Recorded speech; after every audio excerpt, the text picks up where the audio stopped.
Championship ramifications. Today, we've got two teams looking for conference win number one. Yeah, this is a mystery bowl for me. I have no idea what to expect with either of these clubs. They both have had their struggles this year, but they both can write their season with a win today. Yeah, they don't like each other very much, and you're going to see that reflected on the field. You're also going to see some great talent, starting with Furman running back Devin Wynn. He has been their man for 5 years. The fifth-year senior is the key to the Furman offense. Yeah, he's a great back. He's out of Greensboro, Georgia, and he does some terrific things for them. And Furman's going to want to get him involved, not only running the ball, catching the ball out of the backfield. He's a huge key for Furman's success today. So who has to stop him? Look no further than Wofford fifth-year linebacker Joe Beckett, playing in his 47th career game. He's a guy that's seen a lot of defense play for the Terriers out of Lexington, South Carolina. He and Wynn may be knocking heads a lot today, as they should. Two guys that have been doing this for a long time for both of their clubs. Wofford comes in 1-3 overall. Furman comes in 2-2. Somebody is going to feel a whole lot better over the course of the next 3 hours. We've got your opening kickoff between the Terriers and the Paladins coming up next.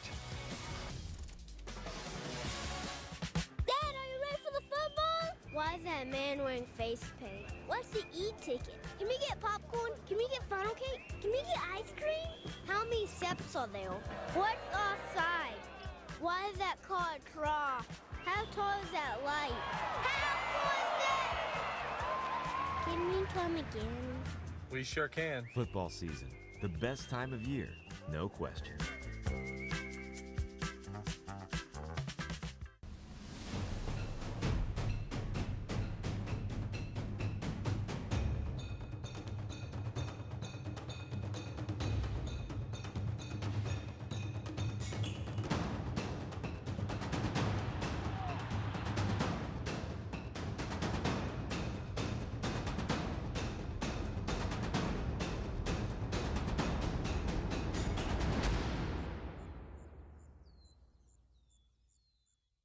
Because of this, we built Ford Super Duty to be our most capable heavy-duty pickup.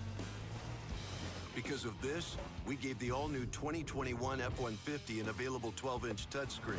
Because of this, we built Ranger with a terrain management system. And because Ford trucks are built for this, you made Ford America's best-selling brand. Don't miss the chance to get a 2020 F-150 with up to $10,531 in total savings at your Carolina Ford dealer.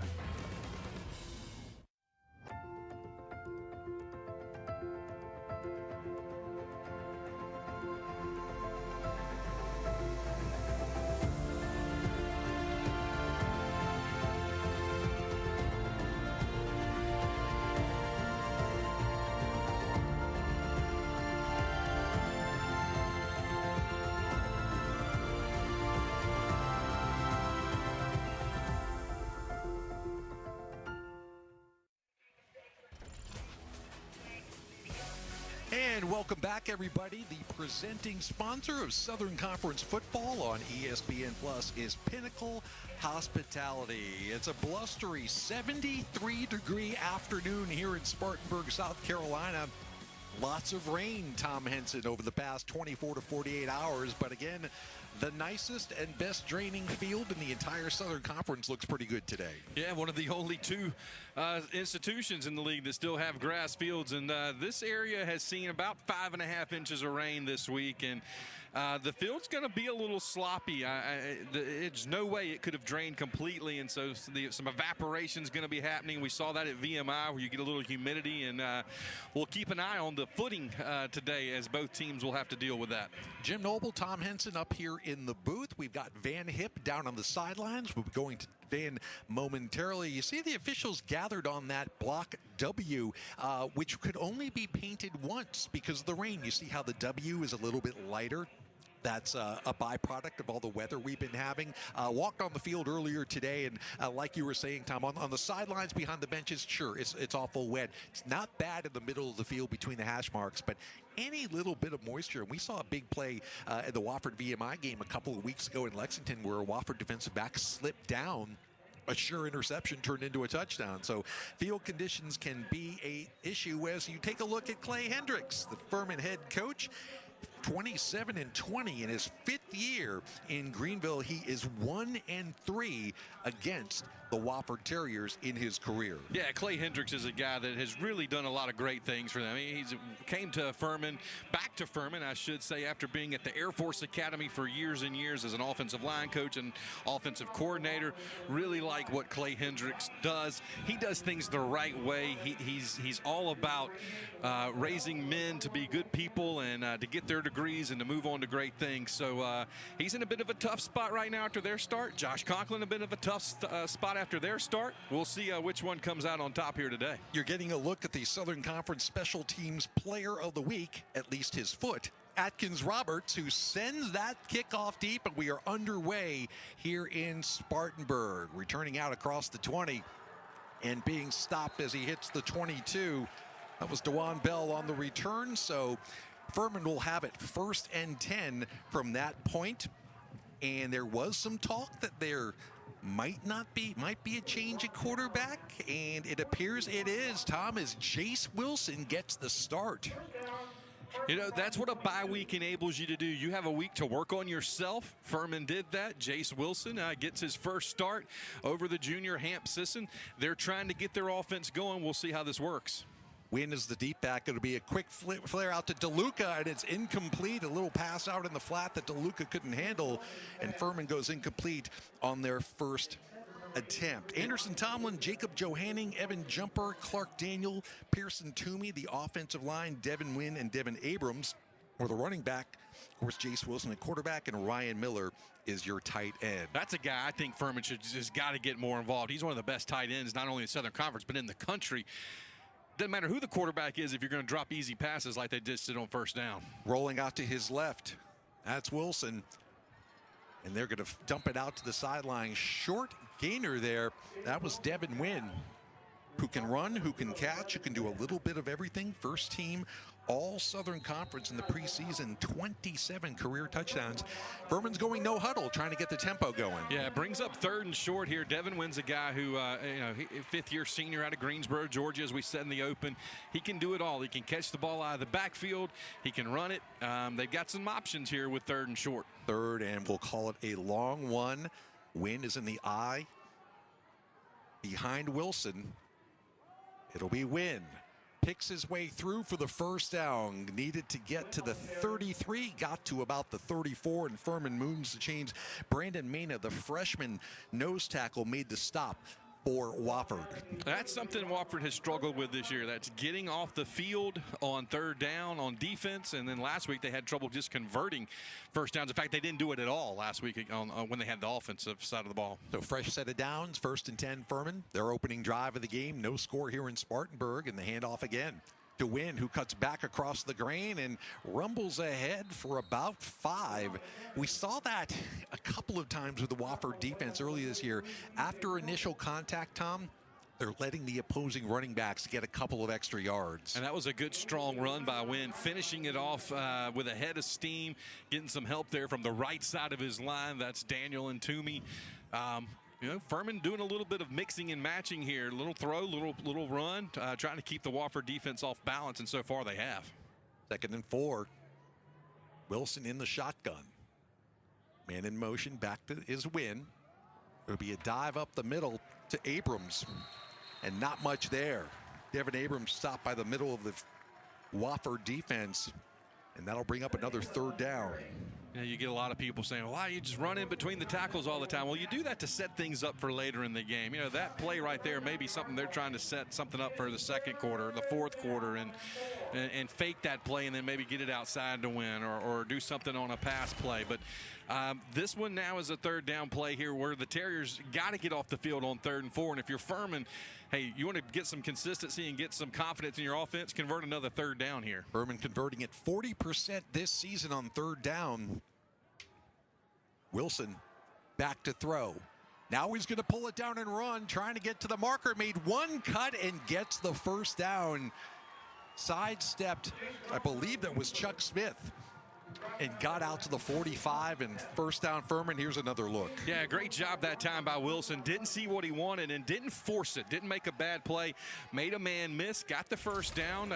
Furman getting a little continuity going here with their offense. Check that. That was Smith who made the tackle for Wofford. He, of course, is the son of longtime Atlanta Falcon, erstwhile Carolina Panther, Chuck Smith Sr. 2 late substitutions here for Furman coming into the formation, but 2 guys went out, so everything legal there. Wynn is still in the backfield. Peterson's in at wide receiver now, and Wynn flares out to the right. Wilson throws that way, and it's complete. Another miss, and Wynn gets down the sideline for close to another first down. I think he stepped out of bounds just before the marker, but a gain of 8 on first down. Nice job out there by Wayne Anderson Jr. He was, as a backup running back, he got a great block out there that allowed Wynn to get down the sideline. Second and short for the Paladins. Watch out here. They may try to go up top as they're in second and short. This is, Ryan Miller territory. You wonder if they can spring the big tight end down the seam. Instead, it'll be a keeper. Wilson shows some good speed and slides down. That'll be a first down Furman out to the Wofford 39-yard line. And thus far, Jace Wilson looks like he's in complete control of the Furman offense. Tahira Noor, Okachi Imanwuri's teaming on the stop for the Terriers. Yeah, just simply he outran the Wofford defensive lineman there. Got to the edge before it could be set by the Terriers and beat him to a spot, got down the field, slid, avoided any major hit. Like what I'm seeing out of their freshman quarterback. First and 10 from the Wofford 39. It's Wynn again. Drugged down from behind. Beckley got him after just a 1.5 yard gain. John Beckley, the 5th-year senior linebacker out of Atlanta, Georgia. A lot of sideline-to-sideline mobility from number 46. Yeah, and he got some help there from Brandon Brown, and it's good to see Brandon back in the Terrier lineup. He's a guy that's been battling a neck injury, has missed the last 2 weeks, but the senior from Summerville, South Carolina, back in the lineup today for Wofford. 2nd and 8 Paladins. They've had the ball the entirety of the game so far, taking the opening kickoff, driving into Wofford territory. Abrams is the running back, and Wilson's back to throw. He's going to step up again. This time he's knocked down after about a 2, maybe a 2.5 yard gain. It was Beckley again, Beckett. We've got a Beckley and a Becklet, and I refer to them as Becklet. That's right. Every once in a while, but that was Joe Beckett, the senior we highlighted during the pregame. That'll bring up 3rd and 5. Yeah, another good decision there by the quarterback, Wilson. He's not forcing anything. He actually went through 2 progressions there. Nobody was there. Get what you can. Live to survive another day. Heady play thus far for a freshman. Jace Wilson made his college debut in mop-up duty against Mercer a couple of weeks ago in relief of Hamp Sisson, and then gets the start. He's back, spins to his left, delivers, and he's blasted. Yeah, Brandon Brown absolutely crushed him legally and forced the pass to be a little bit short out there looking for Ryan DeLuca, a 5th-year senior at the flanker spot. Furman's kind of in no man's land here. It'd be a really long field goal, about a 56-yarder. So I think the Paladins are going to go ahead and go for this. Yeah, unless you want to play field position, which now we're seeing the offense is going off the field. All it took for me to say they're staying out, and that brings the punt team on the field. And Wofford will play defense safe here. They'll take a safety out, put a kick returner in. But what Furman's doing here, they know this could be low scoring. Try to pin the Terriers inside the 10 and make them go 90 yards. Timmy Bleakroad punts it. RJ KO is back for Wofford. It's short. Ooh, and off to the right. That is not a good punt. And Bleakroad kind of hangs his head as he goes to the sideline. Wofford will have decent field position when we come back. We are a couple of minutes in. No score between these longtime rivals.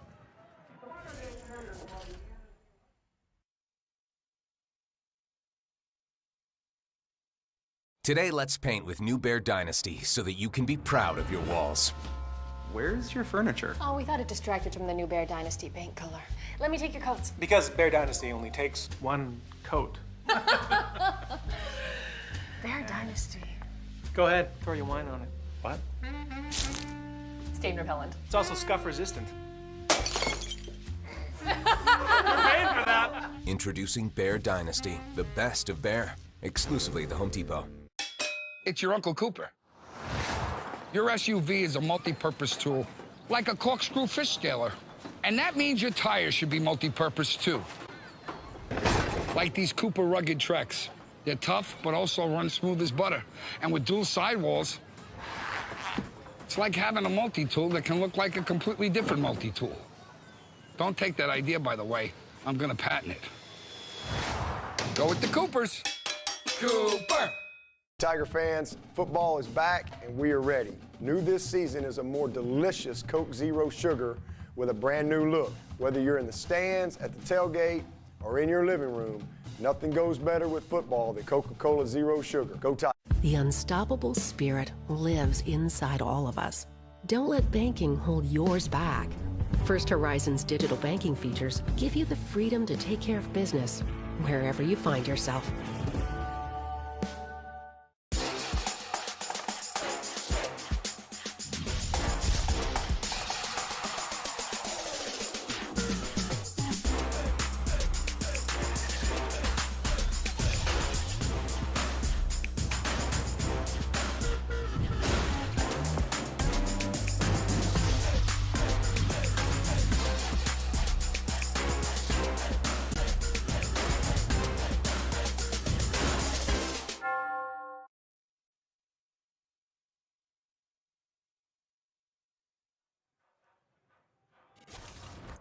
Only a 15-yard punt, so Wofford dodges a bullet, and the Terriers have the ball 1st and 10 from the 20. Peyton Derrick is a quarterback. Irvin Mulligan is the running back on 1st and 10. It'll be Mulligan. Gets a good surge from the left side of the Wofford offensive line, a gain of 6 on 1st and 10. Let's set the Wofford offense for you. Cecil Fisher, Briggs Curse, Anthony Garcia, Zach Kurz, and Quayshawn Greenlee across the offensive line. Peyton Derrick, the senior from Conway, South Carolina at quarterback. Mulligan gets the start, the junior from Beaufort, South Carolina, and K.O. and Holt at wide receiver. 2nd and 4, Wofford from their own 26. They've got 2 running backs now on either side of Derrick.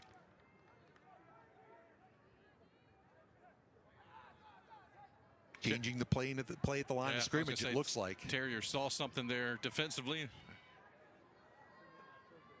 Furman doesn't come on the blitz. Option left. That's Walker, who's cut down on a nice defensive play.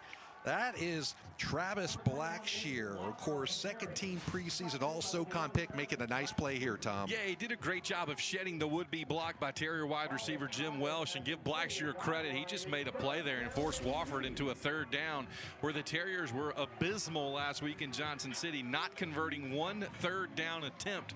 Got to do something here, or they're going to be kicking it away back to Furman. Derrick getting the start at quarterback. Jimmy Wyrick is unavailable for the Terriers today, coming off a thumb injury suffered at VMI a couple of weeks ago. So it's Derrick and Bryce Corriston, the backup, here on 3rd down. 1st down, and that is bursting into the backfield and more. Irvin Mulligan is gone. Touchdown, Terriers. Well, when you don't convert on 3rd down, it's okay if you do those kinds of things, and that's what Wofford did last week, with a huge run, 72-yard touchdown run for Wofford. You know, last time these 2 teams met here at this stadium, it was Furman doing that on their first possession, a long touchdown run by Wayne Anderson Jr. And this time it's Irvin Mulligan who just turned on the Jets. Tom, once he got past the first level, it was over. Yeah, he showed his burst of speed there, but there was a good blocking scheme up front and a big hole for Irvin Mulligan to run through. Extra point is good, and perfect start for the Terriers. Walker Clearmus tacks it on. He has never missed an extra point in his college career. Timeout on the field. Wofford draws first blood with 7:37 to go first quarter. The Terriers lead the Paladins 7-zip. Years, born in the South, raised on innovation, driven by competition, this trailblazing conference has emerged as a national leader on and off the field, marked by notable achievement, motivated by building lifelong leaders. It has been a memorable century. With respect for our legendary past, we move forward with honor, embracing the challenges of the future. The Southern Conference. We're just getting started.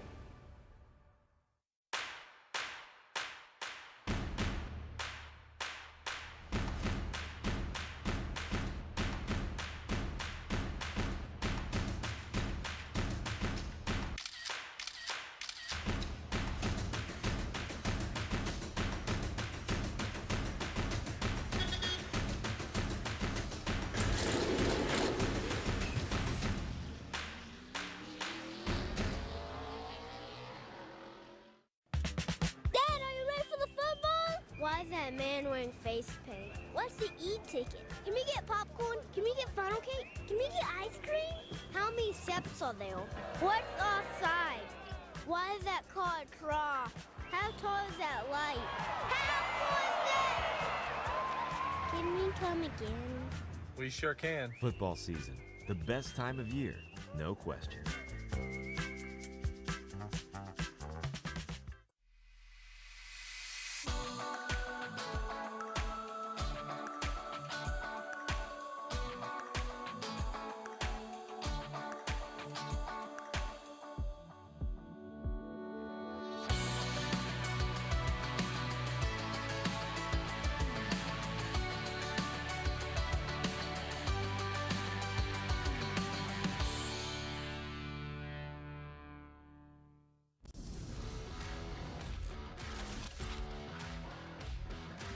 Like a lightning bolt out of the Wofford backfield, Irvin Mulligan scoots 72 yards, and Wofford is on top of Furman here at Gibbs Stadium, 7-0. Kickoff goes deep, returnable, and a big block on the outside and a good special teams tackle for Wofford. Zy Abercrombie made the stop.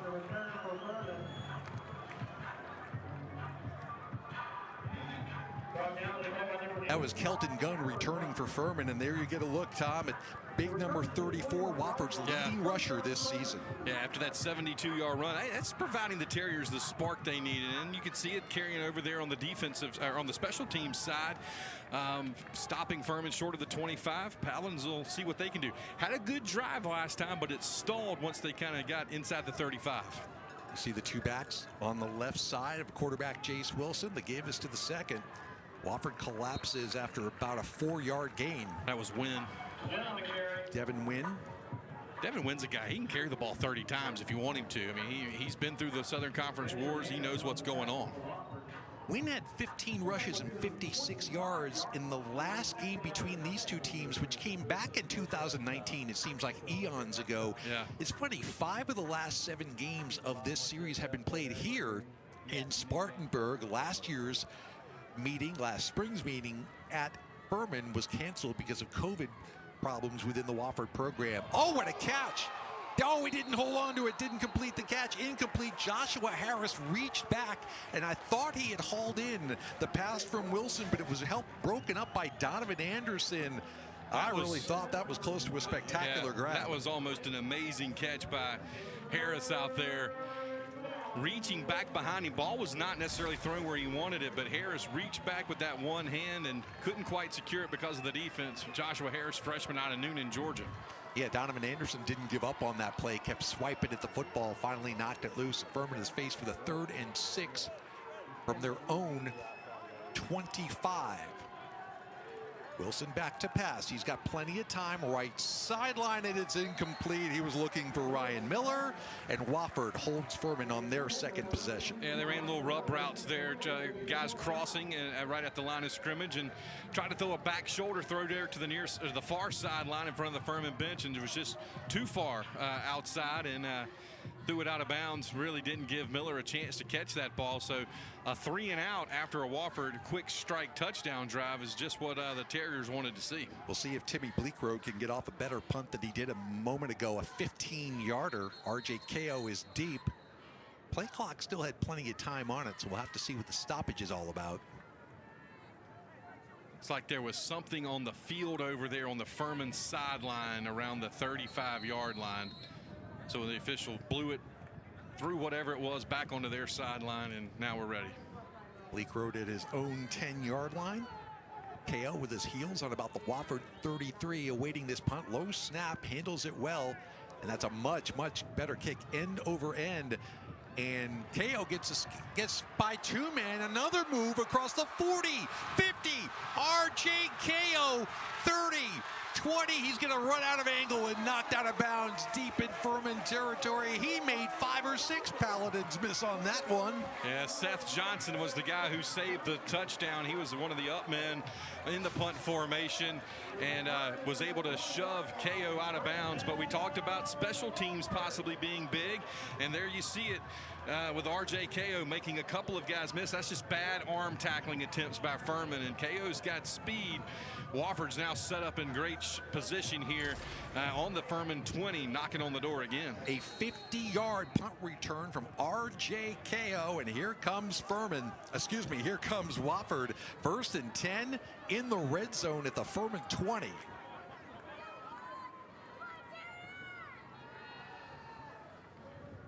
Derek in the shotgun, man in motion, gives to Jamari Broussard. Oh, he's just tripped up, falls to the 15, but that one could have been so much more. That was a nice play inside. I think it might have been Gilby who possibly received a touchdown for the Paladins. Yeah, if it wasn't Gilby, it was Stanfield, one of the defensive linemen. If you're Furman, you have got to limit Wofford to a field goal try here. This is a team coming off a bye week, clearly trying some new things with a new quarterback, but don't want to fall down 14-0 on the road. 2nd and about 6. Wofford from the Furman 16. Derek looking to his right as he calls out the signals. He'll keep it. Little pitch out, and it's dangerous. That might have been a forward pass, actually, depending how it's ruled. Yeah, it's an incomplete pass. Just an incomplete pass. The ugliest incomplete pass I've seen this season, but it was an incomplete pass. Devin Matthews was out there in the flat, and that's not exactly how you draw it up on the old whiteboard. Yeah, they were trying to run option, and Furman had it sniffed out. I'll say I've seen this rivalry for years. When Wofford runs option, Furman's as good as I've ever seen at stopping Wofford's option, and you saw it right there. Peyton Derrick oversees the Furman defense. Broussard is the running back to his left. That's on big 3rd play down. right here.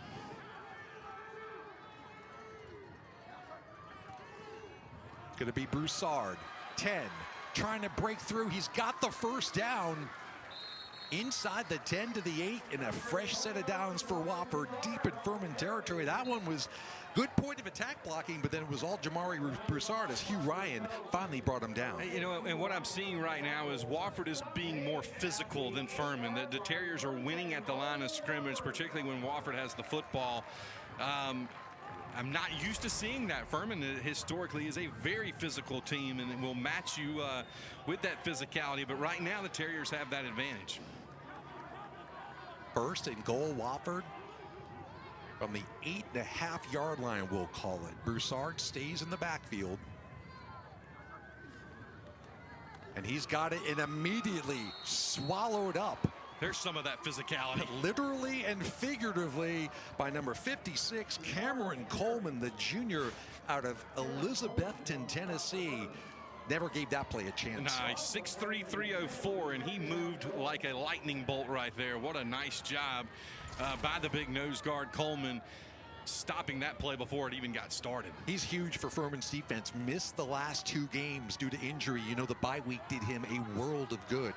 And now Wofford's looking at 2nd and goal back at the 10. Loss of 1.5 yards on that play. 2 wide receivers to the left and the right. The formation. Now the tight end Barkowiak goes in motion, and Derek's back to pass. Steps up, floats into the corner, and it's broken up. Nice defensive play intended for KO, and that was Micah Robinson, who's getting the start today for injured cornerback Ivan Yates, and he made the play in the end zone. Yeah, did a nice job of coming off his guy, the tight end, in that zone, and making sure that there was not going to be a touchdown there. That was going to be a tough play to begin with. So now if you're Furman, here's another crack at it. 3rd and goal for Wofford. If you can hold them to a field goal, I think this gives your defense a lot of confidence. 3rd and goal from the 10. Waning moments of the 1st quarter, no score. Excuse me, Wofford leads 7-0.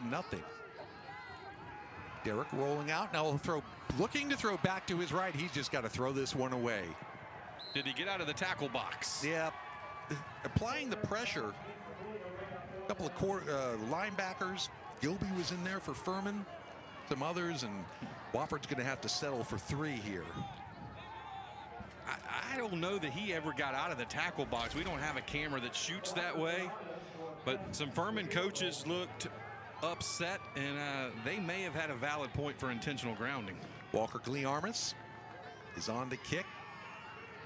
Just about a 27-yarder, and that is through the uprights, and Wofford tacks on 3 more. Would have loved to have 6, but Wofford with 3 minutes and 49 seconds to go here in the first quarter leads Furman 10-0.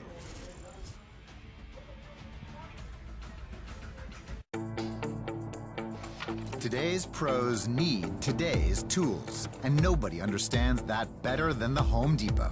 Our online project calculators cut guesswork and extra trips. Job site delivery frees you up to focus on the task at hand. And if you don't want to buy equipment, you can rent it. That's how today's pros get more done. New tech, new tools, old-fashioned hard work. The Home Depot, how doers get more done. And the win goes to Accurate. What a performance! What's next for these guys?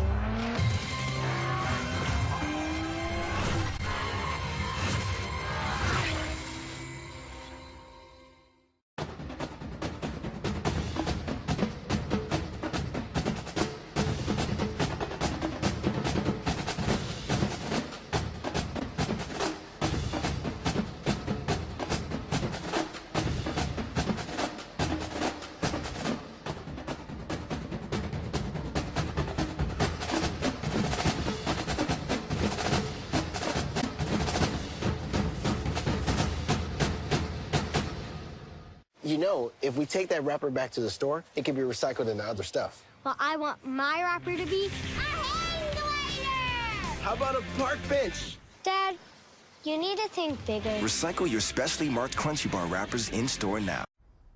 Oh, you're doing it wrong, man. What's wrong with action figures? Nothing. Capital One Shopping instantly searches for available coupon codes and automatically applies them. Whoa. I look good in miniature. Capital One Shopping. What's in your wallet? Big chicken, mi amore, sky ride, how I missed you so. Trips to Half Moon Cay, beaches take your breath away. Carnival, back to fun.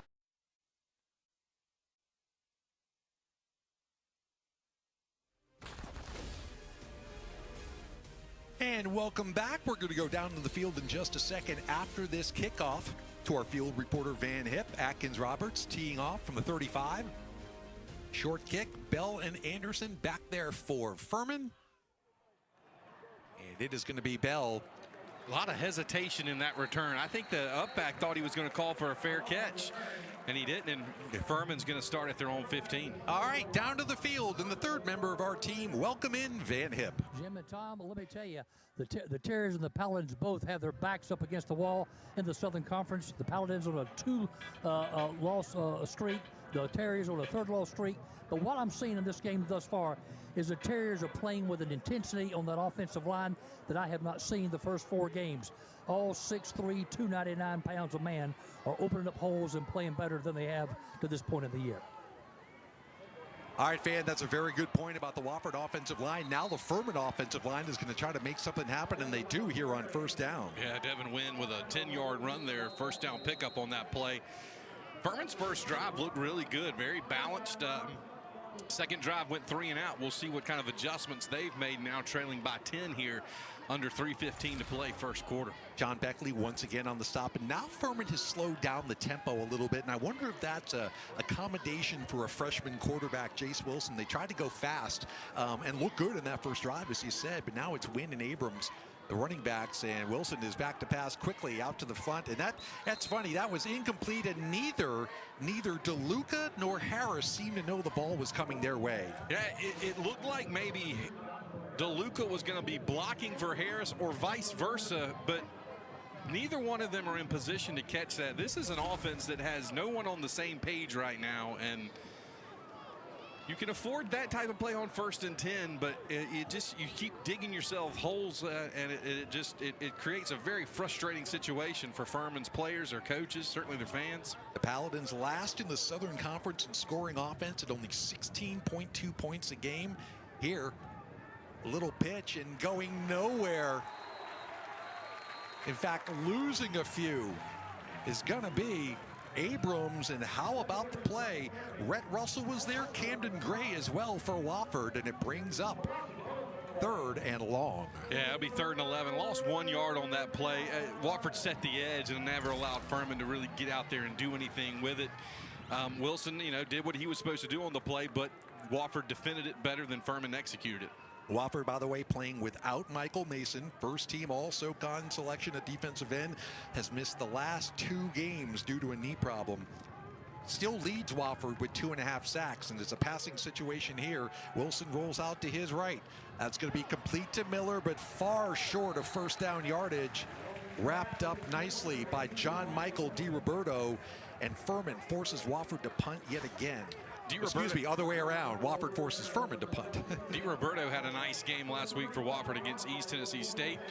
Furman unable to pick up a first down there after that initial one by Wynn. And so, give Wofford credit. Furman got 15 yards on that drive, but now they're going to have to kick it away again. Yeah, 3rd punt of the first quarter for Bleak Road. KO, who broke that big 50-yard return last time.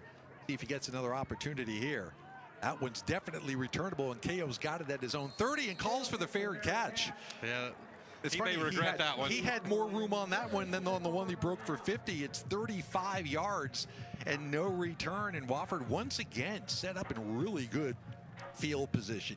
Tom and I have talked about this great rivalry. They've been playing since 1889, the 95th meeting. Furman leads at 54-33-7, but Wofford has had really Furman's number the last 5 to 7 years, including 2 wins back in 2017. Yeah, a playoff win here in Gibbs Stadium. And, this is a Furman team that hadn't won won in Spartanburg in over a decade. I think you got to go back to the Ingle Martin days of when Furman was really firing on all cylinders. Nathan Walker in at running back now. He gets the carry and driven backwards after a gain of maybe 1. A gang tackling effort by Furman. Led by Micah Robinson, Braden Gilby was there and holds the big Wofford fullback who just hasn't really gotten on track this year. I know Nathan Walker's been battling some ankle injuries. Yeah, he's a guy that he's just struggling to shake that ankle injury. Now he could have had 2 100% healthy ankles and he wasn't going very far because Furman defended that thing really well off of their left side of the defense, Wofford's right side. Less than a minute to play here in the first quarter. Wofford with the ball with a 10-point lead here on 2nd down and we'll call it 8. I guess they gave Walker forward progress out to the Wofford 32. He gets it again, cuts right back into the center of the defense, and again, it's a tough 2-yard run for Nathan Walker. That was Cameron Coleman again, taking up a lot of room. And Adrian Hope, first time we've called his name, their awesome linebacker at the bandit outside linebacker position. Adrian Hope burst on the scene his freshman year with a monster campaign where I think at one point he was leading the nation in sacks. He's a guy that can make plays for Furman. Wofford doesn't have to snap this again unless they want to, and I'm not sure why they would snap it again. Yeah, the play clock hasn't even been wound. Sitting at 40 right now, so these will be the final seconds of the first quarter, and I think it's going exactly the way Josh Conklin and the Wofford Terriers intended. We are through 15 minutes of play here in Spartanburg, South Carolina. The storied Southern Conference rivals have played 1 quarter, and Wofford leads Furman 10-0.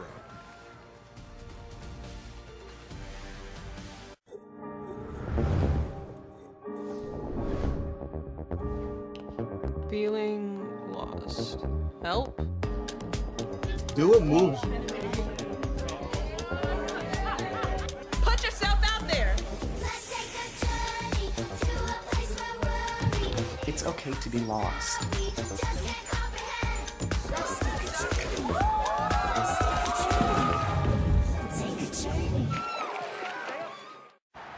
They immediately launch the counter.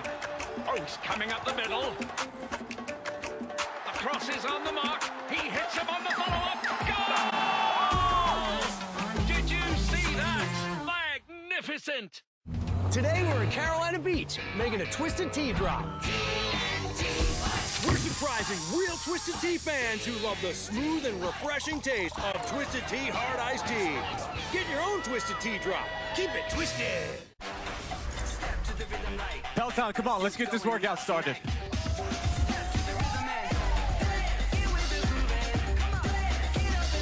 Heart rate stays up. We're moving to the mat. Let's go, Peloton. Bring that thunder. As you rotate, exhale. We did it together, Peloton.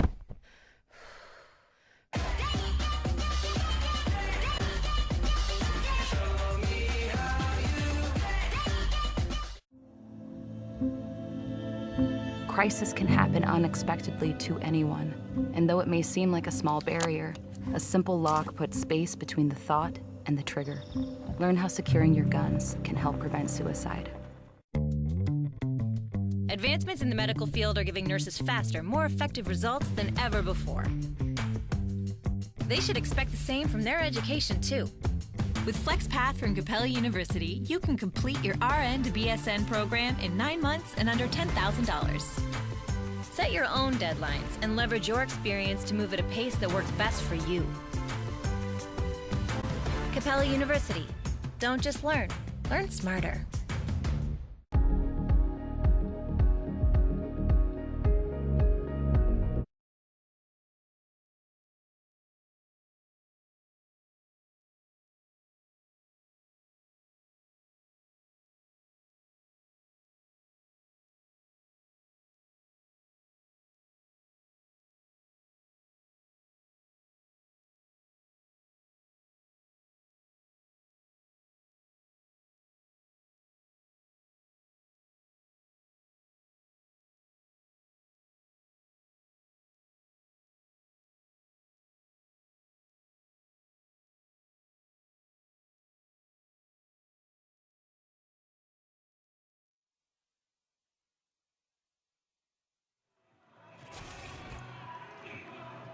And welcome back. Beginning the second quarter here in Spartanburg, South Carolina. The Wofford Terriers here at home have a 10-0 lead over the Furman Paladins as Wofford's got it on their own 35-yard line.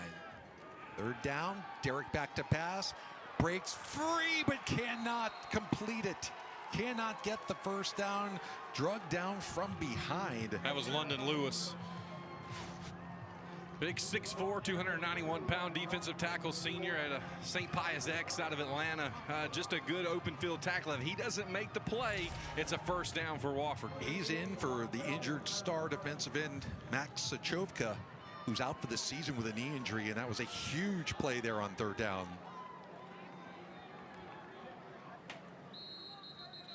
Looks like we got a flag here. I think that's going to be illegal procedure, false start on Wofford, so the Terriers will back up 5 yards. Number 45, 5-yard penalty. So that'll back Wofford up, and that just gives Grayson Atkins, excuse me, I'm going to say that at least once a game. Anytime Wofford and Furman play, do you remember the Furman kicker, yeah, Grayson Atkins, great kicker, and now I've got North Carolina now. Atkins Roberts. Yeah. The SoCon Special Teams Player of the Week, back there to punt for the Terriers, standing at his own 15. DeJuan Bell awaits it, drifting back, calls for the fair catch, and he's got it at the 38-yard line. That's where Furman will take over. You know, Wofford's had the upper hand in this rivalry. The two winningest programs in the SoCon since '03. Last meeting was 2019. Started off great for Furman. Wayne Anderson Jr. romped down the sideline open the opening possession for a 68-yard touchdown, and that was it for the Paladins on that day. Yeah, it was all Wofford after that. The Terriers did a nice job of overcoming that initial play and doing some things offensively. Blake Morgan, of course, back then was one of those Terrier stalwarts. We'll get down to Van here, I think, momentarily for something about field conditions with the playing surface. Again, 5 of the last meetings between these two teams have been here in Spartanburg. First down carry. Wynn muscles his way out for about 7. And that's what Furman needs on first down. Yeah, it's certainly right. 7 yards on first down. That'll get you moving the ball down the field as we will, I think, go to Van after this play here. Second down, again, Wynn probing the right side. He's got the first down and more across midfield. Knocked into the Wofford bench, but not before making it down to the Wofford 46-yard line. First down. Jaheim Hazel made the stop, down to the field, and Van Hip. Of rain over the past few days in Spartanburg, And this field is very spongy. You can tell it, but thus far you can't tell the difference as far as the field of play is concerned. Now let's talk about it when we get to the third or fourth quarter. Van, that's a great point, Van. As the field gets a little wear on it, sometimes things it gets a little more slippery, a little more trouble with the footing. Although on this drive so far, Devin Wynn has had no trouble with his footing as he's bust off 2 long runs. All right, this could be Wynn for the 3rd carry in a row, sweeping the left side. Got some good lead blocking out there. Wofford tries to string it out, but not before. A gain of about 5. Furman fans want a flag on the sideline. They're not going to get it as Harrison Morgan kind of dragged Devin Wynn out of bounds. Yeah, it was, maybe a step or 2 out of bounds. And I don't think he threw him to the ground with any real anger. Nah, I mean, it's you got to sell it if you're a running back. Yeah, you've got to act like you've been shot from up above somewhere. And if you sell it, a lot of times you'll get it, particularly on your own sideline. Furman in Wofford territory at the Terrier 41, 2nd down and about 5, and Wilson's rolling out to his right. Wide that is going to be complete. Miller deep into the red zone. They finally get Ryan Miller untracked, and he is deep in Wofford territory. He was wide open across the formation. There wasn't a Terrier within 10 yards of him. Just kind of found that spot in between the corners and the linebackers on that far side, and good pitch and catch there for the Paladins. 31 yards down to the 11. Quick tempo. It's Abrams on 1st down. Burrows his way inside the 10-yard line. Furman can get a 1st down at about the 5. They spotted that one a little bit differently than we thought. They have stopped the clock for some reason on the running play. And now it winds again. So not sure why. Furman's starting to get a little rhythm offensively, and when you've got a quarterback making his very first collegiate start in Jace Wilson, you just want to make him comfortable, and if you're Wofford, you don't want to allow him to get comfortable. Yeah, Furman needs 6 here on this drive. 2nd down, we'll call it 6. Carry on the left side, scooting inside the 5, showing some little shifty moves is Wayne Anderson Jr. We highlighted his touchdown run a few years ago. Doesn't 2019 seem like about 5 years ago rather than 2? Yeah. Brought down by Okachi Imanwari, but Furman's rolling here. They got a 1st down now, 1st and goal from inside the 5. They have just, I think they challenged their offensive line during the last couple of breaks in action, and those guys are responding with some dominant run blocking right now. Wynn is in the eye directly behind the quarterback, and he will get the carry. Hit at about the 3, made it to the 2. He'll be stopped there. Looked like Romello Gray made the initial hit for Wofford. Wofford will rotate in a lot of defensive linemen with Michael Mason out. Roberto came up from the safety position to finalize that tackle. Clock continues to run. 10:35 to go, quarter 2. Furman trying to chip into this 10-point Wofford lead. Lots of substitutions on defense for the Terriers. They try to get their goal line package here on 2nd and goal from about the 2.5. Abrams and Wynn, 2 running backs as we've got a whistle. I think Furman's going to use a timeout here. There was something going on. I think Wofford's substitution might have caught Furman with something they didn't want to be in, and no better time than to just use the timeout there. All right, we'll take a quick timeout. When we come back, Furman is knocking on the door here at Wofford. Because of this, we built Ford Super Duty to be our most capable heavy-duty pickup. Because of this, we gave the all-new 2021 F-150 an available 12-inch touchscreen. Because of this, we built Ranger with a terrain management system. And because Ford trucks are built for this, you made Ford America's best-selling brand. Don't miss the chance to get a 2020 F-150 with up to $10,531 in total savings at your Carolina Ford dealer. The Southern Conference celebrates 100 years. Born in the South, raised on innovation, driven by competition, this trailblazing conference has emerged as a national leader on and off the field, marked by notable achievement, motivated by building lifelong leaders. It has been a memorable century. With respect for our legendary past, we move forward with honor, embracing the challenges of the future. The Southern Conference. We're just getting started.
Furman, 2nd and goal from the 2.5-yard line of Wofford. Terriers lead it 10-0. Little shift over to the left as Wynn gets it, met in the hole, and Wofford will stop him on 2nd down.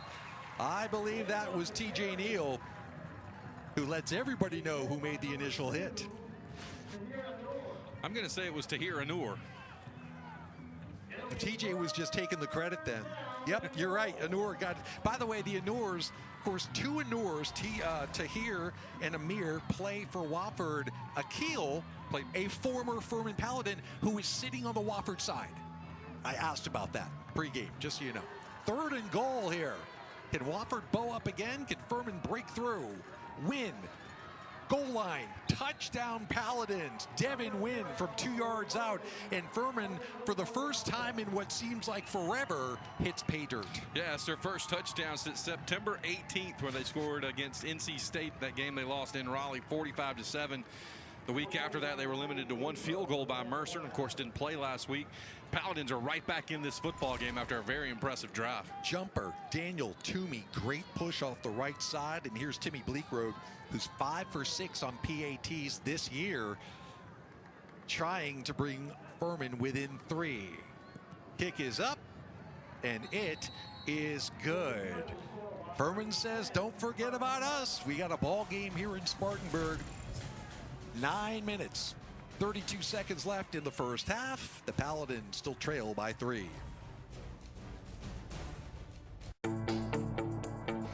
Today's pros need today's tools, and nobody understands that better than the Home Depot. Our online project calculators cut guesswork and extra trips. Job site delivery frees you up to focus on the task at hand. And if you don't want to buy equipment, you can rent it. That's how today's pros get more done. New tech, new tools, old-fashioned hard work. The Home Depot, how doers get more done. Ideas are nothing until we make them real.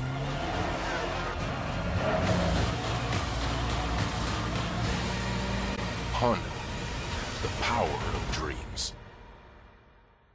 Hey Tiger fans, football is back and we are ready.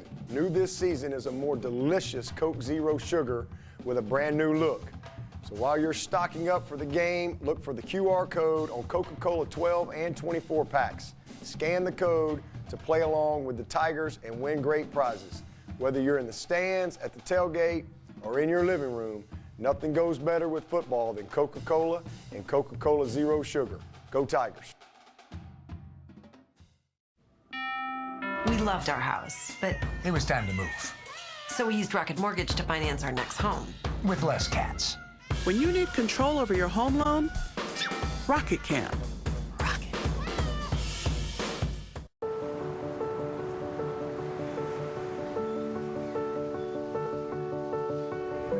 It's just like very nostalgic.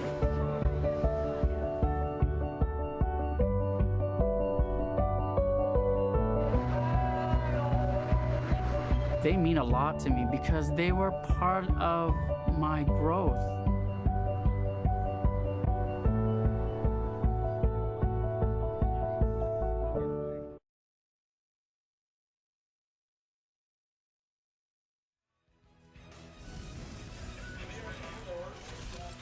Well, Furman channels their inner Lee Carso and says, not so fast, my friend.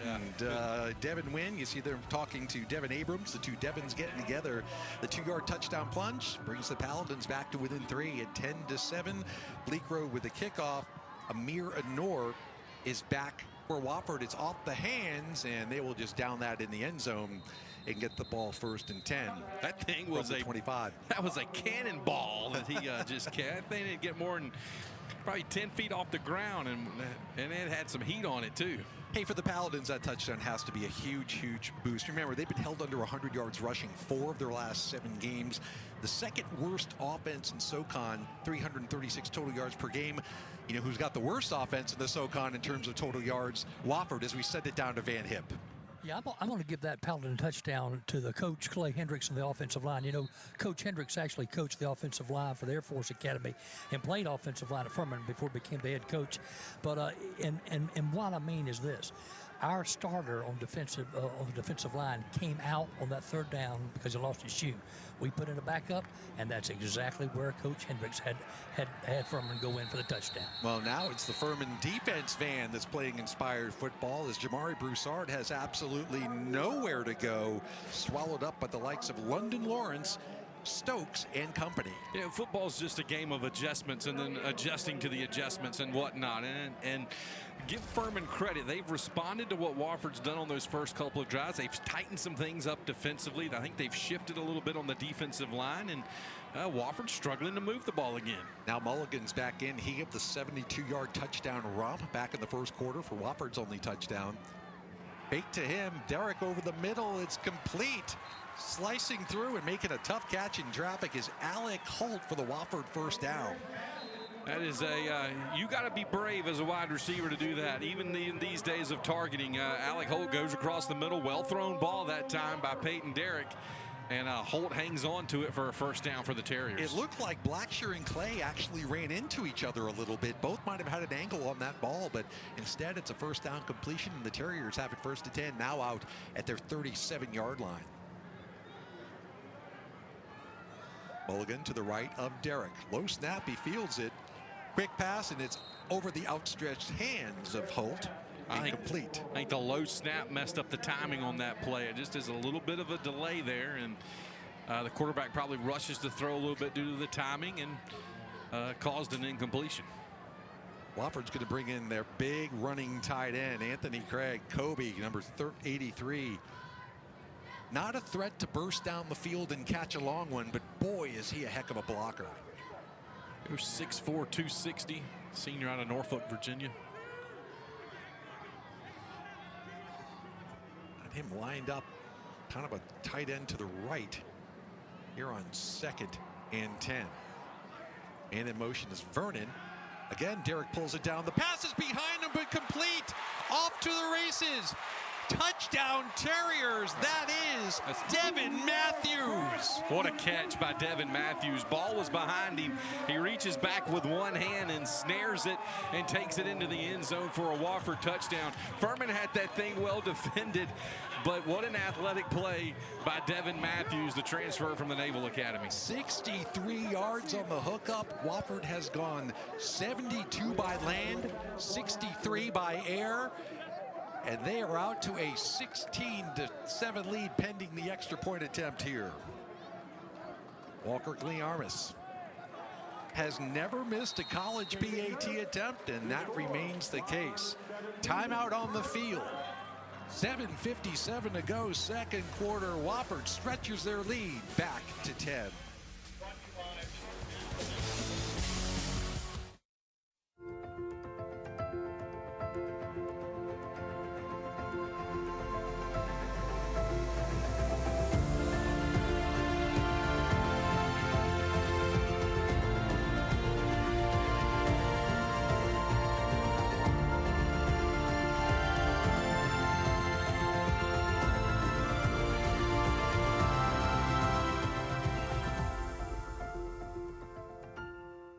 The Southern Conference celebrates 100 years. Born in the South, raised on innovation, driven by competition, this trailblazing conference has emerged as a national leader on and off the field, marked by notable achievement, motivated by building lifelong leaders. It has been a memorable century. With respect for our legendary past, we move forward with honor, embracing the challenges of the future. The Southern Conference. We're just getting started.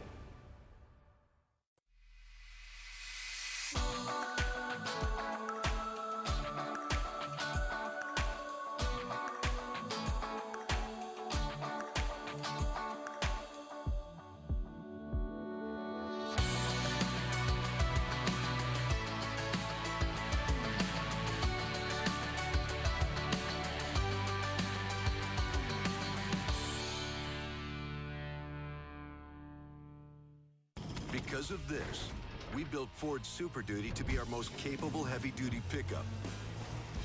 Because of this, we gave the all-new 2021 F-150 an available 12-inch touchscreen. Because of this, we built Ranger with a terrain management system. And because Ford trucks are built for this, You made Ford America's best-selling brand. Don't miss the chance to get a 2020 F-150 with up to $10,531 in total savings at your Carolina Ford dealer.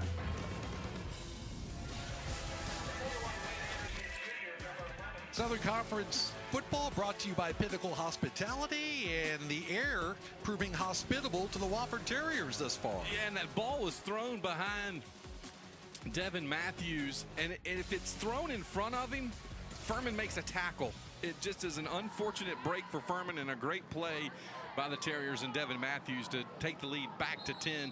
Fair catch by the Furman defense. You know, talking to Josh Conklin, we talked about big plays and chunk plays and how they were necessary against the Furman defense. It's actually been playing pretty well. 72-yard rushing touchdown, 63-yard touchdown pass. That's exactly what he's talking about. Yeah, and that's what Wofford did last week against East Tennessee State. If you score 21 points and you don't convert on third down, you're doing something in the big plays, and that's what Wofford did. They had several big play touchdowns. They've done that again today.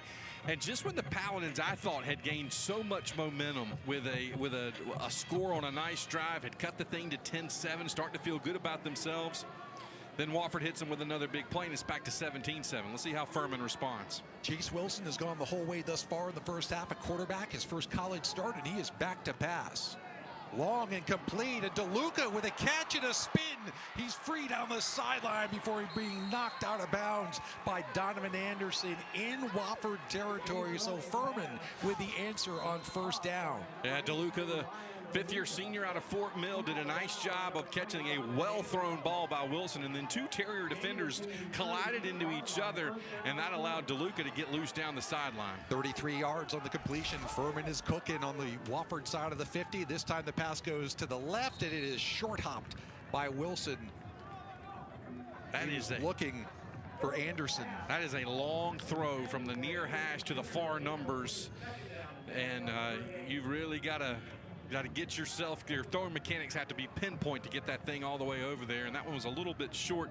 I don't know that they would have gotten many yards out of it anyway. Wilson, the true freshman, Missouri City, Texas. 6 for 12, 60 yards and an interception last week, 2 weeks ago in mop-up duty against Mercer as Wynn falls across the Wofford 35.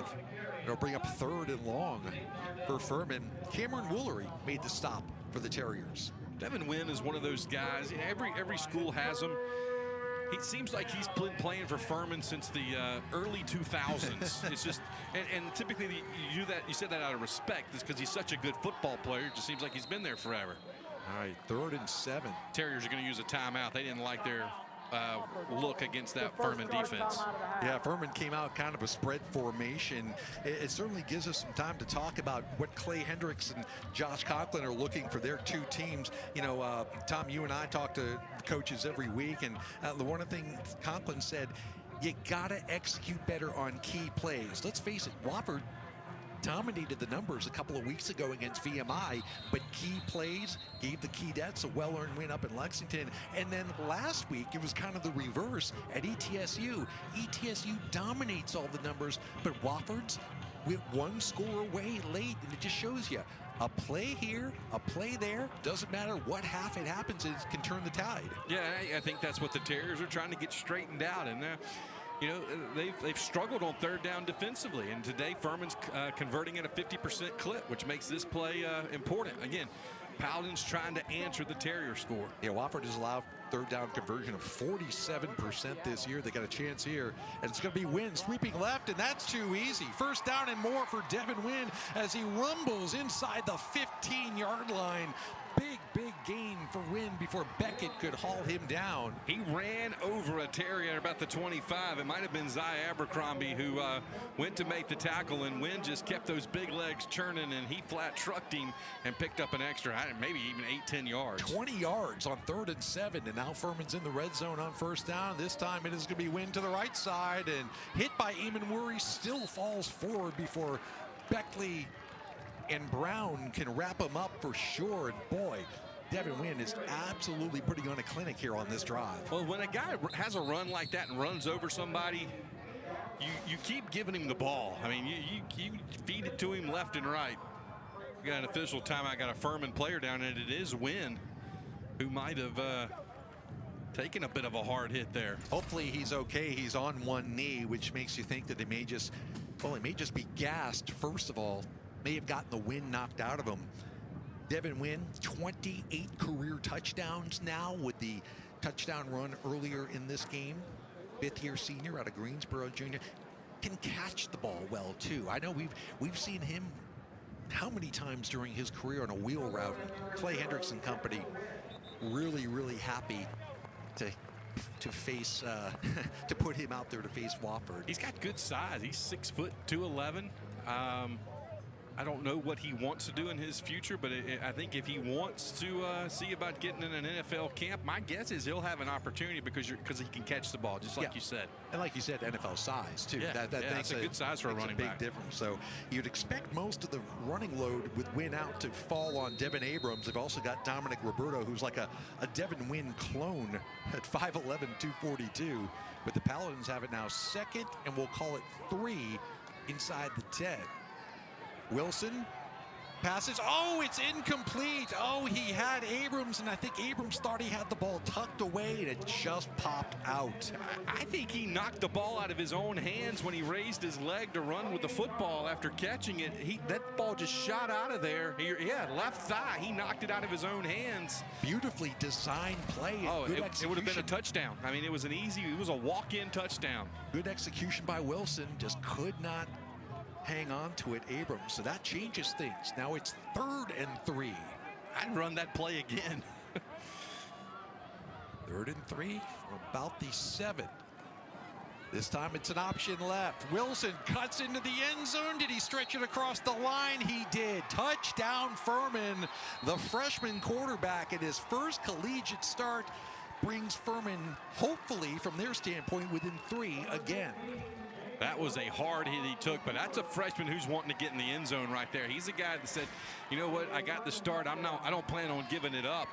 A tough run that time by the freshman Jace Wilson. I wonder if they'll take another look at this. The official, I think, is waiting to hear from the replay booth, and they saw enough. Touchdown. Larry Adcock, the head referee, gives them the sign to go ahead and kick the PAT. Timmy Bleekrode is on to do just that. And just like that, we've got a 3-point ball game again. Furman comes back with another drive down the field. 5:41 to go here in the first half. Your score, Wofford 17 and Furman 14. Hard work? Sure. Guesswork? No thank you. Because when you're on a mission, you want to get it right the first time. That's where the Home Depot comes in, with an app to rent and reserve the right tools with just a tap. With convenient image search options, and with the ability to see how something looks in your space before you even buy it. It's how the Home Depot takes the guesswork out of the hard work. The Home Depot app, how doers get more done. Ideas are nothing until we make them real.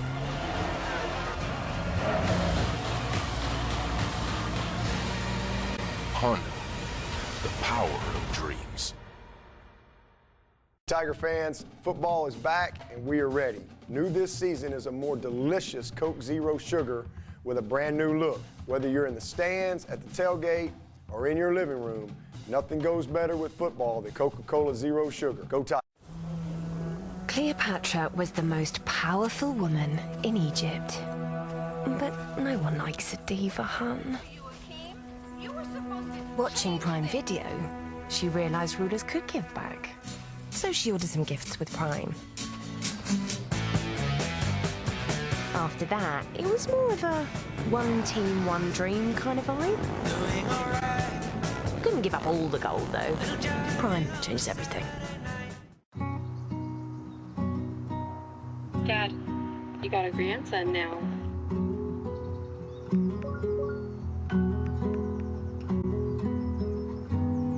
I can't believe you haven't met him yet.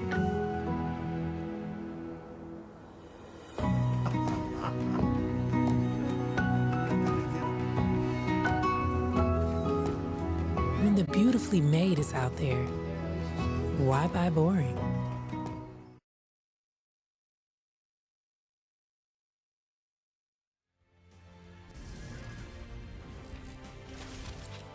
little spattering of rain here in Spartanburg as Jace Wilson has pulled Furman once again to within 3 of the Wofford Terriers at 17-14 with 5:41 to go in quarter number 2. Axel LaPro with the kickoff. Vernon and Anor are back, and it's going to go into the end zone right in front of our own Van Hip.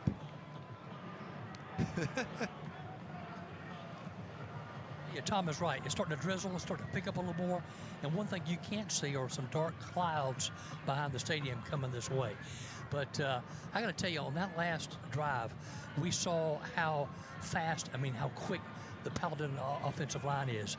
They're 16 pounds a man lighter than the Terriers, but they are lean and they are quick. No doubt, Van, and they have really shown their mettle. In fact, Tom, you got to give credit to both offensive lines, the way they've been able to move the ball and scores here so far here in the first half. I don't think we saw this coming. Yeah, I didn't see a 17-14 game in the second quarter by any stretch. First to 10 Terriers from their own 25. Broussard and Walker are the running backs behind quarterback Peyton Derrick. Derrick will keep. Pitch left, and it's fumbled out of bounds. Nathan Walker couldn't wrap that one up, so they'll mark it where the ball went out of bounds. It'll be at the 26, so about a yard pickup. And I wonder, anytime you get a little rain, Tom, the football gets slick. It gets a little slippery. That's something that gets Wofford off track a little bit there, so that's what Furman wants. They want to be able to get this ball back the way their offense has been cooking the last couple of drives. Nice crowd here today. It's a family weekend here at Wofford, and a lot of Paladin fans have made the trip up I-85 as well. So good crowd taking in the 95th entry into the oldest football rivalry in the Deep South as Derrick throws right side, and that's complete. Big hit, but muscling his way for a first down and letting everybody know about it is Jim Welsh, the senior from Winston-Salem, North Carolina.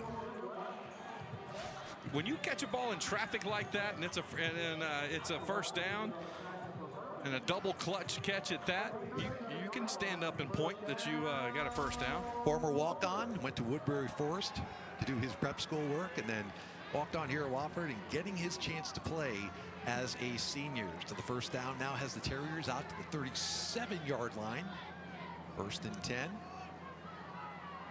Derrick, with Jimmy Wyrick not available today, has gone the whole way at quarterback for the Terriers. The former App State transfer is going to throw on first down, or attempt to throw, and unable to do so thanks to London Lewis, the first sack of the game for the Paladins. He came right over the center, Anthony Garcia, and there wasn't a whole lot that Peyton Derrick could do that time. This is just straight in, a missed block, and a picture-perfect play by a defensive lineman. Wofford without their all-conference center, Al Hogan, who broke an ankle in the spring season and hasn't played yet this year. Nick Russo has a thumb injury. He may be back sooner rather than later, but missing this game. So Zach Kurz, the right guard, has played 4 different positions on the offensive line. I think for the Terriers, they just want to put their best 5 out there regardless of position right now. Exactly right. That's when you try to get the guys you want out there. Is right as the ball is snapped, we're going to get a timeout call by the Wofford offense. Timeout.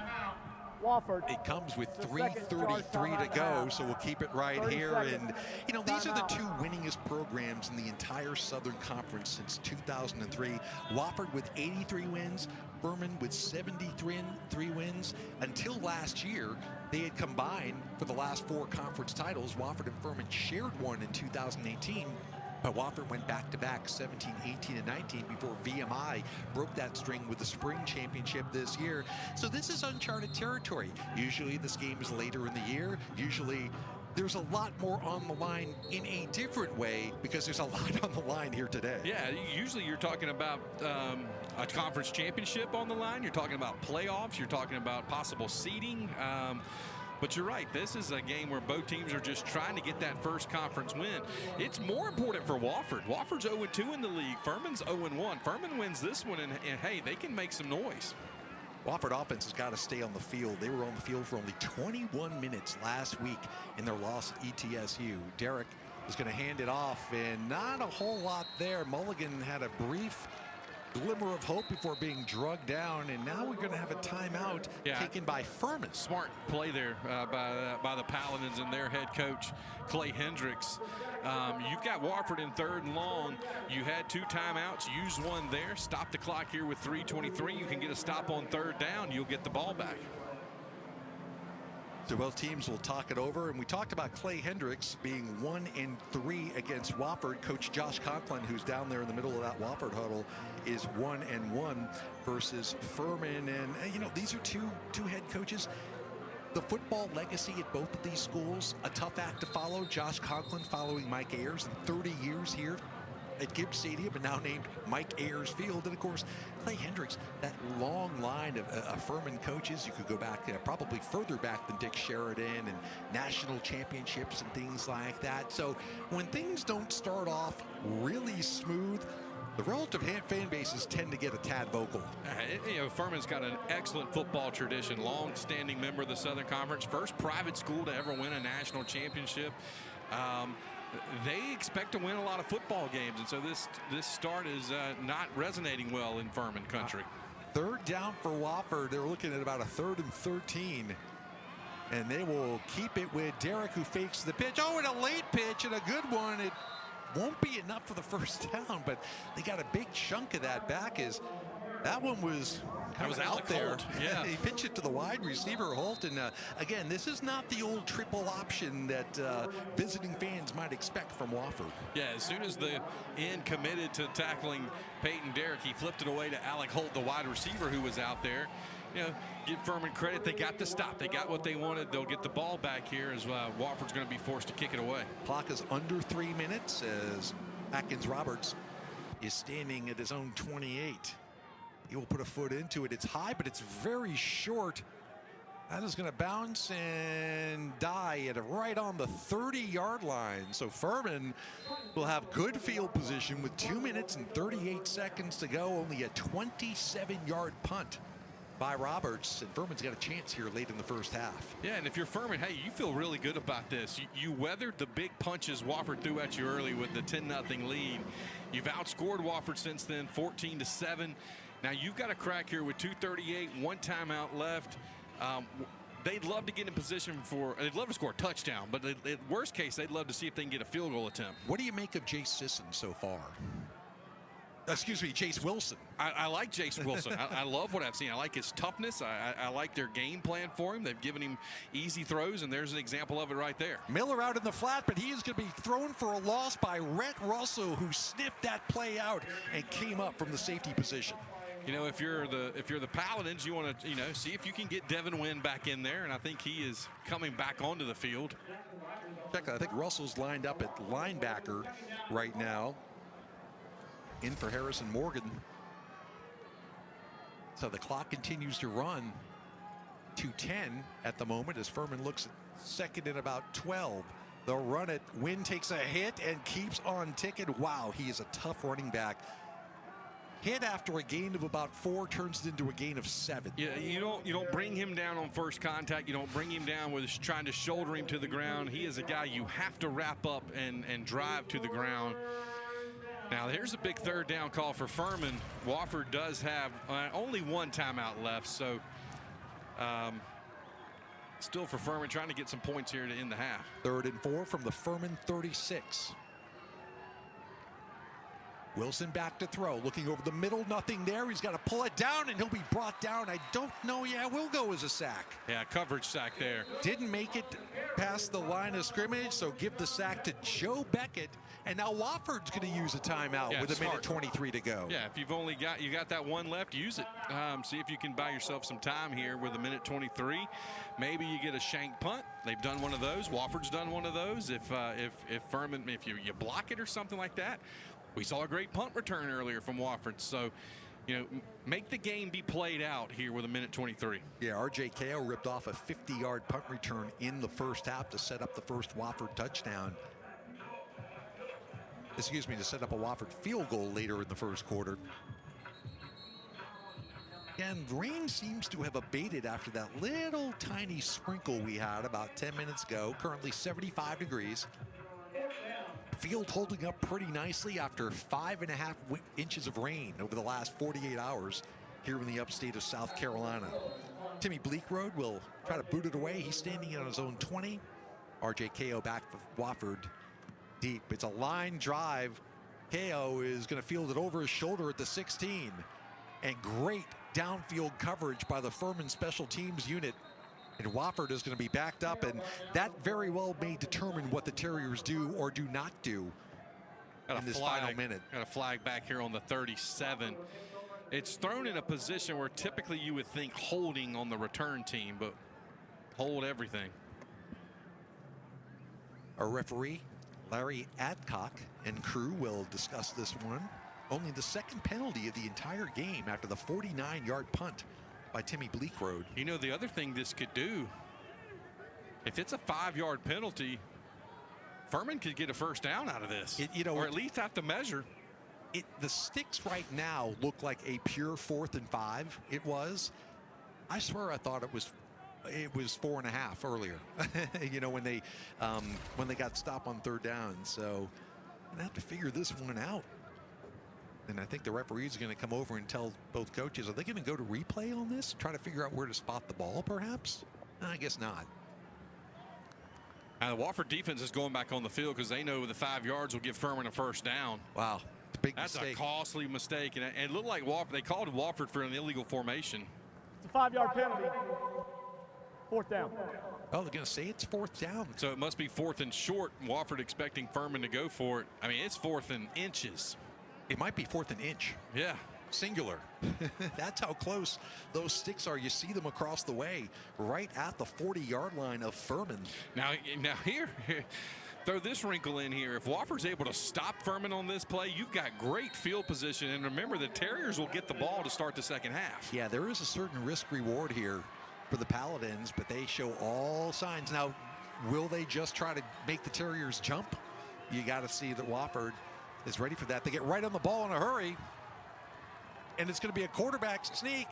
Who's going to win the push? I think he got it. Yeah, he got it. Yeah, Wilson surged right behind their very good center, Evan Jumper.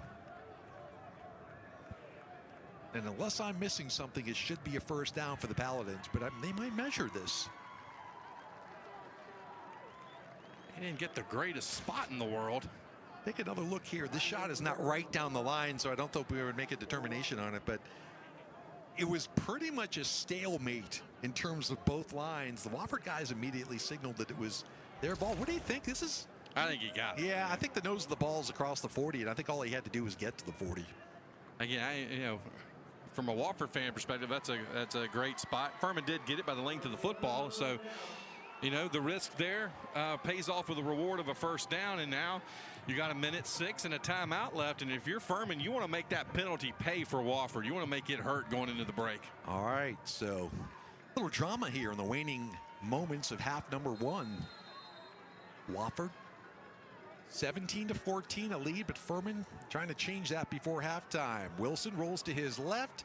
He's going to shoot it for a quick completion out to Joshua Harris. Short gain. Yeah, that play took 10 seconds and resulted in 2.5, 3 yards. Yeah. If you're Wofford, you'll take that. You'll give up 10 seconds for that little of a gain. Harris did get out of bounds to stop the clock with 56 seconds to go. Now, to his credit, I think he was looking for Miller further down the field, but he was well covered by Wofford, and so he went to the safety valve. And smart play by the freshman quarterback. Again, Furman with 1 timeout. Wofford is out of timeouts here in the last minute of the first half, and Wilson is back to pass. He's got time. Long right, and Miller's wide open. 30 and knocked out of bounds in Wofford territory. Big gain. 30 yards between Jace Wilson and Ryan Miller. Finally, Isaiah Wadsworth knocked him out of bounds, but Furman's in business with 48 seconds to go. Tahir Anur fell down in coverage, and that allowed Miller to be wide open. But give Wilson credit. Even with a wide open guy, you still got to deliver it, and he threw a strike to him, and the Paladins are they're thinking 6 right now. 1st and 10, Furman at the Wofford 31-yard line. Back to pass again. Wilson, another quick hitter, another quick completion to Harris, this time on the Wofford sideline. Steps out of bounds to stop the clock after a gain of 5. And that one only took 4 seconds. Furman still does have a timeout left. You know, for as much as it seems like Wofford has dominated this first half or outplayed Furman, the Paladins are in position here to either make this a stalemate and possibly even take a lead into the break. And you know, the Furman, I think the Wofford defense thought they were off the field on that fourth down, and they look a little bit gassed right now. Yeah, a little bit back on their heels as well. 2nd and 5. Wilson has time over the middle. It's completed, a touchdown to Devin Wynn, and just like that, the Paladins take the lead. And I think you're right. There is zero pressure on the quarterback right now. Wilson's just able to sit back there and fire darts wherever he wants to and win out of the backfield. We mentioned it. He can catch the ball very well for a running back, and that was a beautifully thrown ball. And the Paladins, after all this is said and done, are going to be able to look like they can take a lead into the break. 26-yard strike. Jace Wilson to Devin Wynn. Bleak Road tacks on the extra point, and well, I tell you what, the Furman offense that was the gang that couldn't shoot straight for the last couple of games has rolled up 21 points here in the first half at Wofford. Terriers took that 10-0 lead, and since then it's been mostly Paladins since then. Yeah, 21-7 run, if you will, put it in basketball terms. And if you're Furman, you got to feel really good about where things stand right now. You know, like we just said, Wofford jumps out to the 10-0 lead. They're back on the Paladins are back on their heels. They kind of look like they're taking on a little bit of water, but they take advantage of a Wofford mistake on 4th down where it looks like the Terriers are going to get off the field. Then they go for it on 4th and short. The risk reward pays off with a Furman touchdown. And you asked me what I thought of Jace Wilson. Well, my impression of him just got even better after that drive in less than 2 minutes to get the Paladins on the board again. You know, I know there was a lot of angst around the Furman circles when Darren Granger transferred, wound up at Georgia State. They were wondering if Furman was going to really have any quarterback competition to Hamp Sisson, and they've got one now in the form of Jace Wilson. Short kick. Wofford's going to just get it, and no, they're not going to fall on it. Going to try to return it and knocked out of bounds into the Wofford bench. So that runs the clock all the way down to 29 seconds before halftime here in Spartanburg. Yeah, that was a mere manure on that return for Wofford. Keep it right here at halftime. We'll have your first half stats. We will check scores from around the Southern Conference, and a very, very entertaining first half. We were afraid it was going to be a take the under, 3 yards in a cloud of dust kind of game, and it has been anything but. As Wofford, I don't think they're going to get too tricky here in the final seconds of the first half. Terriers don't have a timeout. If they can bust a big play, then they'll try to get something out of that. But if not, they'll just play it easy. Derek is just going to hand off up the middle. Not much there.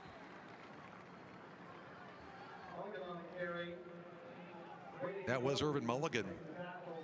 Not happy about something after he was slung down. The clock continues to roll, and that should do it for play here in the first half. So 95 and a half games are now in the books between the Paladins and the Terriers. Furman, though, leads on the scoreboard here at halftime. Your score after 30 minutes of play from Gibbs Stadium here on the campus of Wofford College. The Furman Paladins 21 and the Wofford Terriers 17.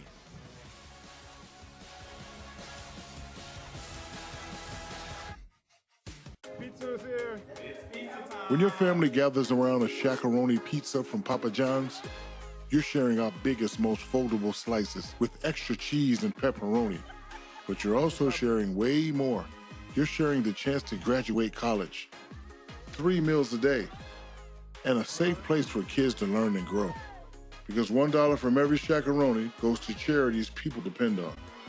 It's not just pizza, it's pizza with a purpose. Today's pros need today's tools, and nobody understands that better than the Home Depot. Our online project calculators cut guesswork and extra trips. Job site delivery frees you up to focus on the task at hand. And if you don't want to buy equipment, you can rent it. That's how today's pros get more done. New tech, new tools, old-fashioned hard work. The Home Depot, how doers get more done. At Skill, Innovation has always powered us. And now skill runs on advanced lithium battery technology, delivering longer runtime, maximum power, and 5-minute recharging. Powering your tools and your tech. Skill, the tools to do the job, the technology to do it better. You know, if we take that wrapper back to the store, it can be recycled into other stuff. Well, I want my wrapper to be a hang glider! How about a park bench? Dad, you need to think bigger. Recycle your specially marked Crunchy Bar wrappers in store now. Critics are calling Ron's Gone Wrong the perfect family movie. Well, that went well. I thought so. It's comedy gold. With a lot of heart. Ron! Don't want mine like that. Ron's Gone Wrong. Rated PG. Now playing only in theaters. Feeling lost. Help? Do it, move.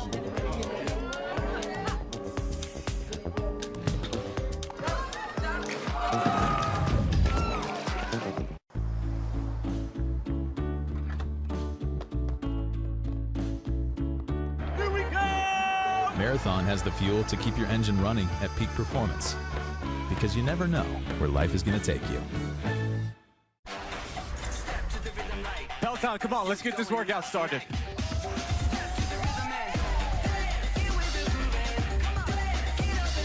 Heart rate stays up. We're moving to the mat. Let's go, Peloton. Bring that thunder. As you rotate, exhale. We did it together, Peloton.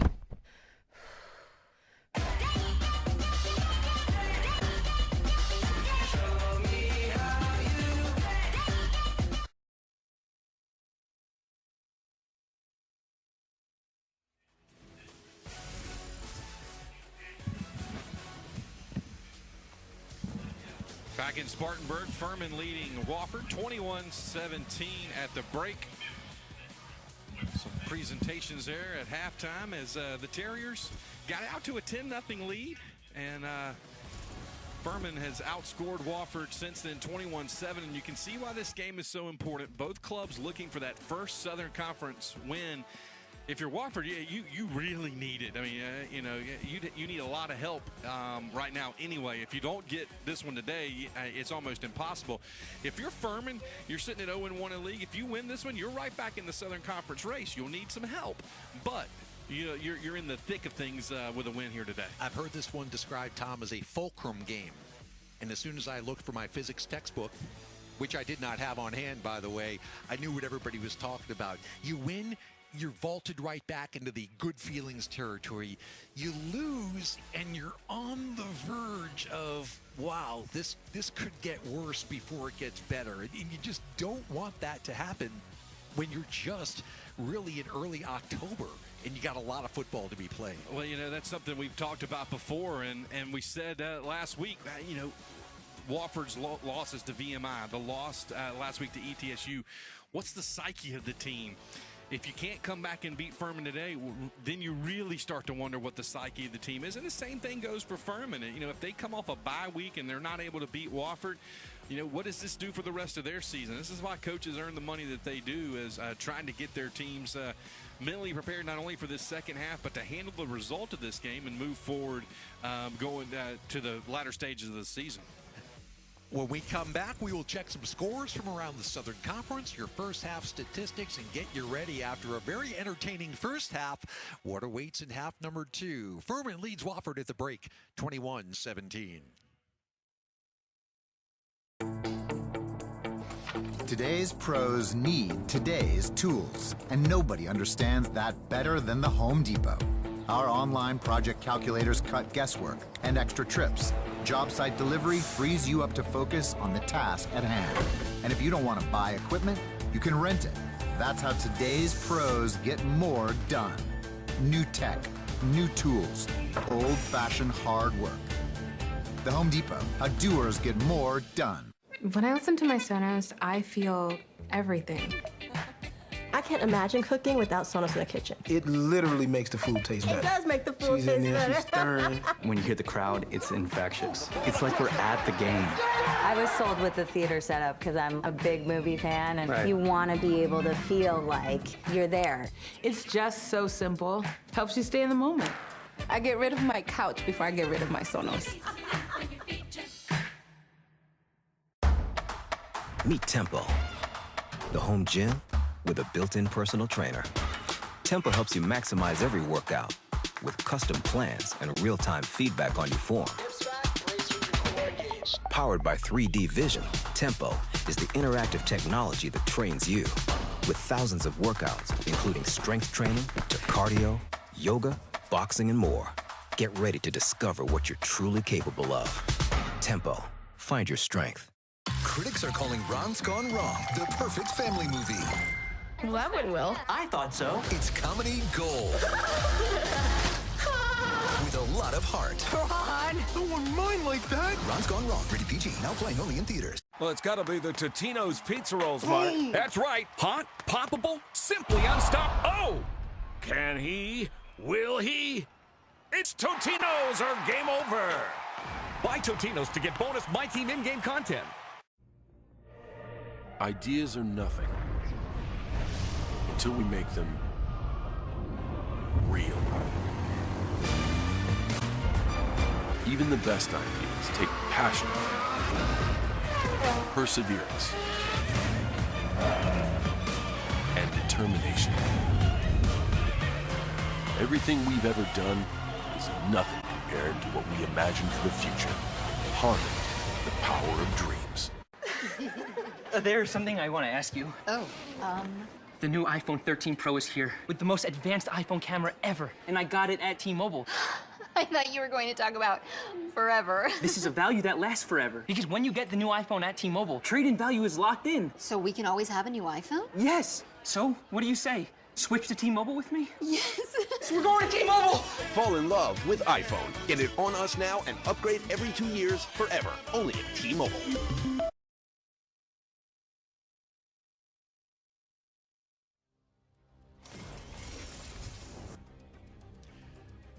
Good one going here in Spartanburg, South Carolina, between these longtime Southern Conference rivals. Furman leads Wofford 21-17 at the half. Jim Noble, Tom Henson, Van Hip down on the field as we take a look at some of the other scores, Tom, from around the SoCon. Yeah, only one other game in action, and it's a good game, and between two good teams, an important game in the league. In Lexington, Virginia, at the break, VMI leads Chattanooga 9-7. I would have thought that one would have been a little more high scoring than it is, so maybe the roles are reversed between our game and that game. But the Keydets looking to bounce back after a difficult and, in my opinion, surprising loss last week down in Strawson against the Citadel in the battle for the Silver Shako Trophy. Chattanooga, a team that had a decent spring going, had some COVID issues. They got a lot of transfers, a lot of talent. But thus far, VMI leads at 9-7 at the break. Kicking off at 3:30 in Cullowhee, North Carolina. Western Carolina will play host to Mercer. Mercer off to a good start in the league.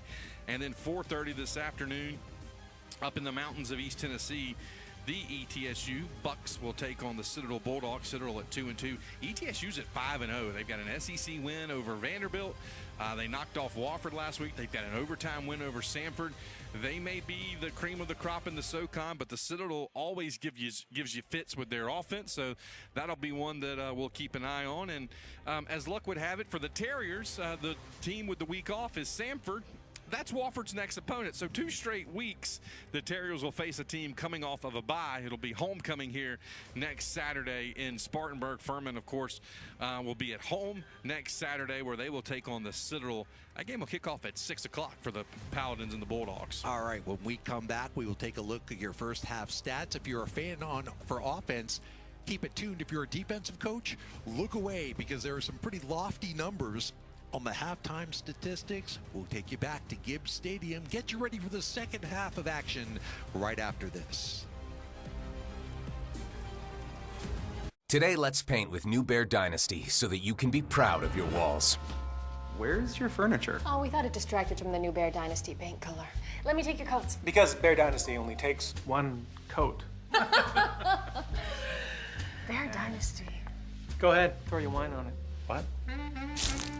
Stain repellent. It's also scuff resistant. You're paying for that. Introducing Bear Dynasty, the best of Bear, exclusively at the Home Depot. Subway has so much new. I ran out of time in the last ad. So I'll take it from here.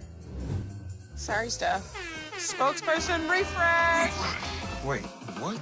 Subway just upped their bread game with the help of some world-class bakers. Looking at you, Nance. Got to refresh to be fresh. How many people are in this ad? That means freshly baked, new artisan Italian, and hearty multigrain. That would go good with. Seriously? I didn't even get to finish. See you next commercial. And the win goes to Acura. Back-to-back wins for Acura. This kind of domination What a performance. is on the verge of a dynasty. Acura wins Daytona. What's next for these guys?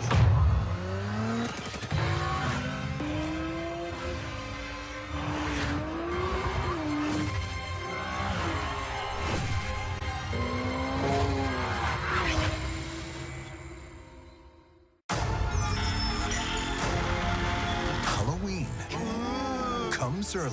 I am insane. I'd better look into that. You think? Critics love Ron's Gone Wrong. Your Beebot is super weird. It's comedy gold.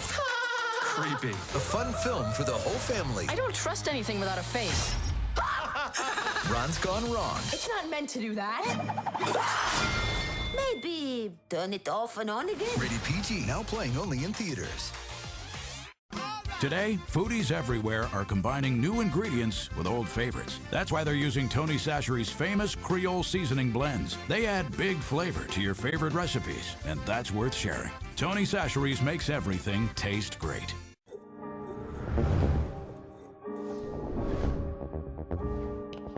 Feeling lost. Help? Do it, move. Put yourself out there. It's okay to be lost.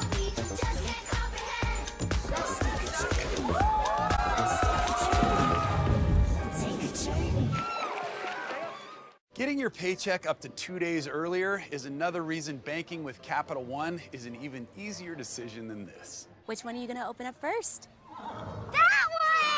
No way! Yep, even easier than that. What's in your wallet?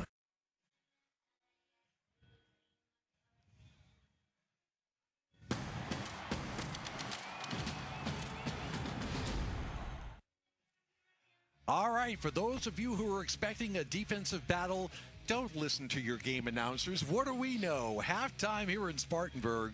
Wofford trails Furman 21-17. Jim Noble, Tom Henson. We've got Van Hip down on the field in just a little while. And Tom, we were joking about the resistible force against the movable object. So far, both offenses have been awfully good as we take a look at some of the game summary numbers and stats from the first half. Yeah, and give Furman credit. They've hung in there. They found themselves down 10-0 early and then have rebounded in a big way. A 21-7 scoring advantage there in the second quarter.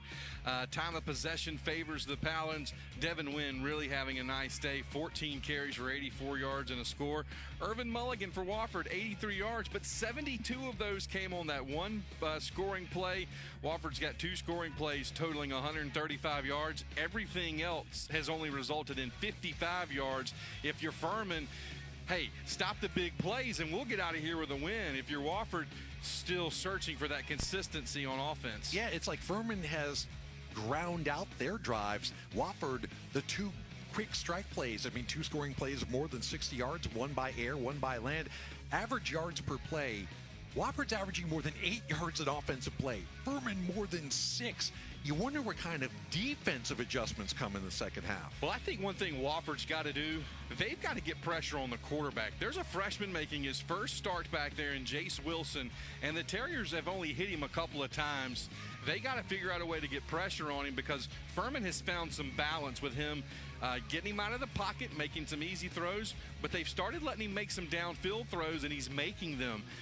He's got a nice little security blanket, if you will, in Devin Wynn. So Wofford's going to have to adjust some things defensively, and if you're the Terriers on offense, you got to find out a way to move the ball. Give Furman a lot of credit defensively. I don't know that they want to change much defensively because other than the two big plays, as we said, they've held Wofford to 55 yards of total offense. Should be a whale of a second half here in Spartanburg, South Carolina. Wofford, the electric beat play offense. Furman just grounding and pounding. Your second half from Spartanburg is coming up next.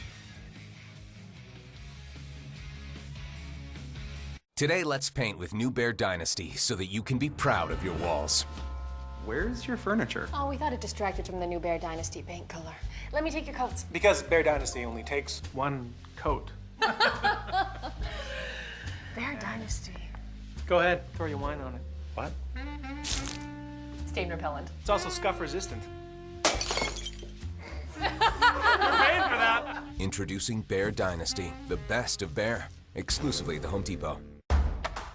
Meet Tempo, the home gym with a built-in personal trainer.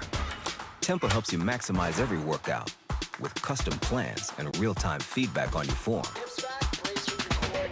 Powered by 3D Vision, Tempo is the interactive technology that trains you. With thousands of workouts, including strength training to cardio, yoga, boxing, and more. Get ready to discover what you're truly capable of. Tempo. Find your strength. Crisis can happen unexpectedly to anyone, and though it may seem like a small barrier, a simple lock puts space between the thought and the trigger. Learn how securing your guns can help prevent suicide. Supermarket sushi, really? No. Wait, Troy, you work here? I'm never not working. Like Head & Shoulders Scalp Shield technology, up to 100% dandruff protection, even between washes. Never not working, huh? Oh, Troy, you're such a good teacher. Yeah, I know.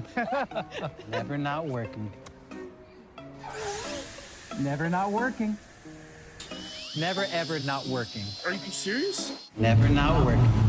Dandruff protection that's never not working. Head & Shoulders Scalp Shield technology.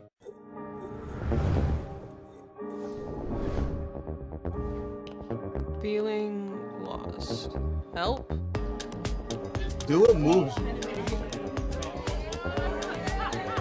Put yourself out there.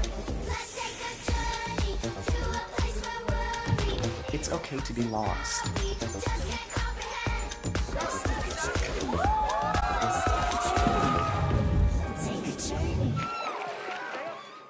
Now in theaters, critics are calling Ron's Gone Wrong a fun film for the whole family. I am insane. I don't trust anything without a face. I better look into that. You think? Ron's Gone Wrong, rated PG, now playing only in theaters. Hey. Dad, I'm working. What's the matter? You can't talk to your dad and work at the same time, huh? Is your new laptop not powerful enough? Oh, it's powerful. How about now? Huh? How about this? Still good. Breaking up. Break. Hey, you taking a break? I was just leaving you a message. Want a laptop that has it all? That's Intel Evo.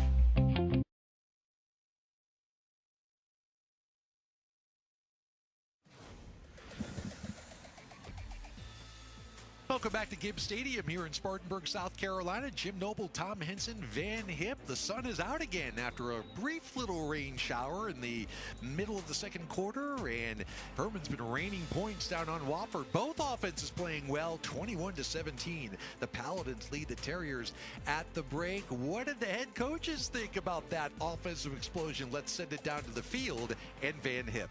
And the sun is out, Jim, and let me tell you, you can really tell that the heat is picking up down here on the field. But I talked to Coach Conklin just about a minute ago. He said we've got to make plays, we've got to make plays, we've got to make plays, and we can't have any penalties at the end of the quarter. So, in fact, what's very interesting, the Terriers came in today second in the nation in fewest penalties in all of FCS football.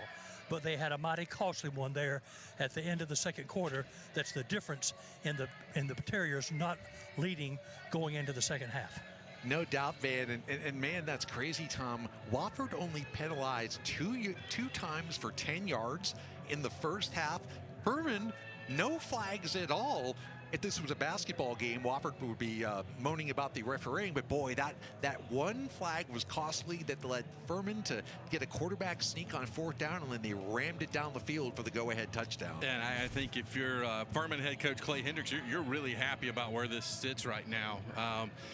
This first drive is so imperative. Wofford's only gotten 55 yards out of their offense, with the exception of those 2 long scoring plays. You've got to put together something here to give your defense a chance to just kind of settle back in a little bit and get ready for their first possession. And if you're Furman, you want to send a message here early to the Terrier offense. Alec Holt, Garrett Vernon deep for Wofford as the kick comes.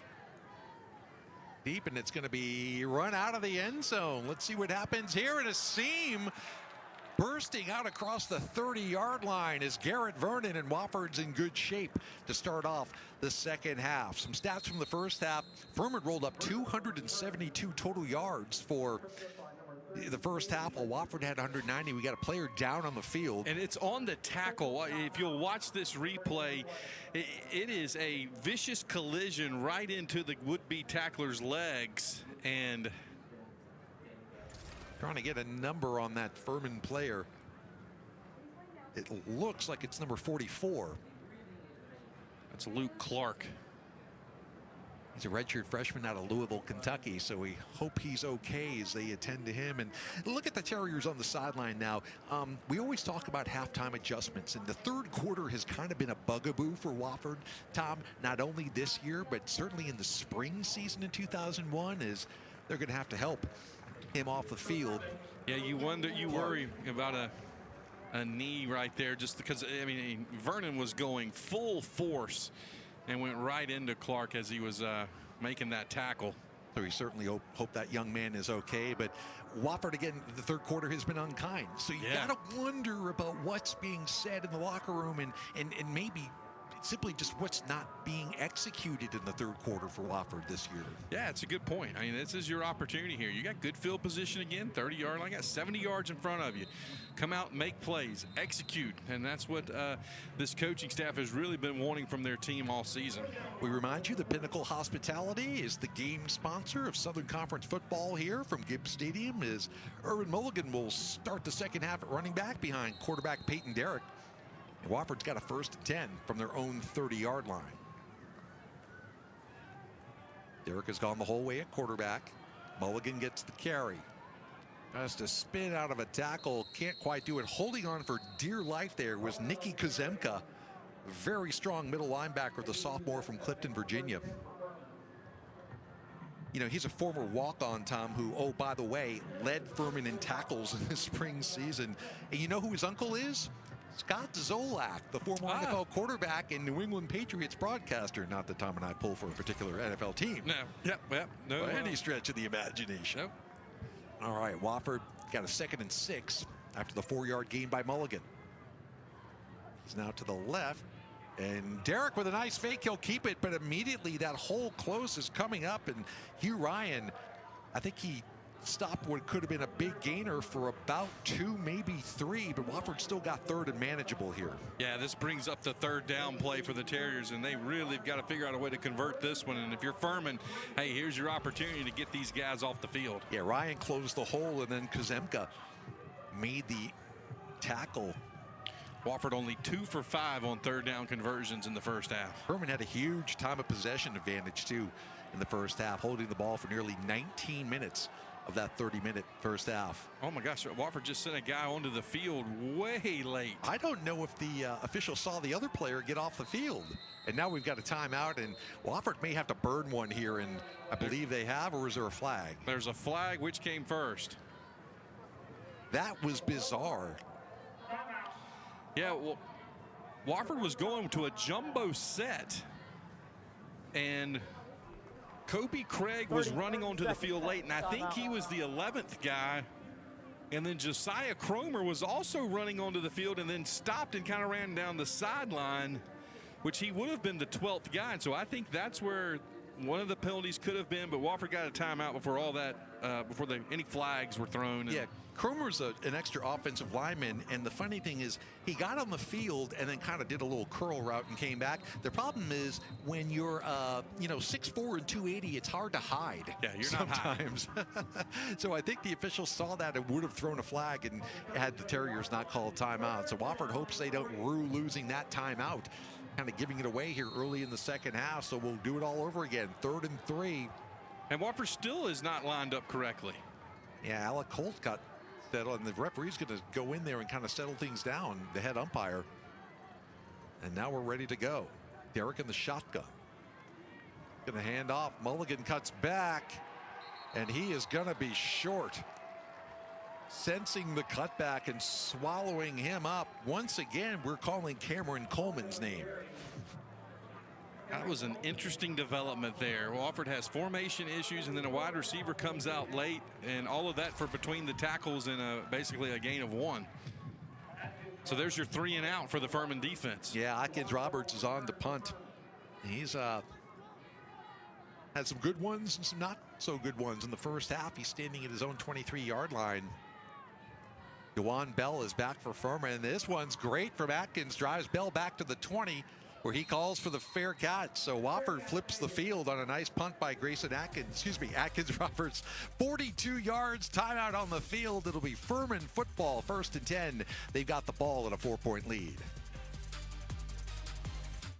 Dad, are you ready for the football? Why is that man wearing face paint? What's the e-ticket? Can we get popcorn? Can we get funnel cake? Can we get ice cream? How many steps are there? What's offside? Why is that car a trough? How tall is that light? How cool is that? Can we come again? We sure can. Football season, the best time of year, no question.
Well, we've got our first big test for the Wofford defense here in the second half as Furman up 21-17 has the ball 1st and 10 from their own 20. And if they drive the ball like they did in the first half, they could be looking at a 2-score lead, but we'll have to see what happens as Jace Wilson leads the offense and Devin Wynn again breaks a Wofford tackle and rumbles for a 14-yard gain on 1st down. That's just simply Wofford guys not getting him to the ground. I mean, he was bottled up for about a 2 or 3 yard gain, and Devin Wynn just keeps his legs churning, just keeps fighting forward, breaks arm tackles and squirts out and gets a gain of about a little over 10. Yeah, we'll call it 15 now. We're actually a little bit over 10. You're right. 1st down, though. Yeah, it was 15, yeah. As the ball now is tickling the 35-yard line of the Paladins. Jace Wilson surveys the Wofford D. The freshman hands off. And again, huge room. Win with a 1st down. He That was kind of a self-defense tackle by Okaji Imanwuri, but he did get Wynn down to the ground but after another big game. Well, and Wynn signaled first down, but it's not. It's second. he's a little just short. He's feeling it right now. Yeah, he is. He wants the ball, and I'd keep giving it to him. Yeah, 2nd and 2, and there's the first down carry as getting over the 45-yard line. Got to give credit to this Furman offensive line. Anderson Tomlin, Jacob Johanning, Evan Jumper, the center, Clark Daniel, Pearson Toomey. They have really turned up the heat on the Wofford defense.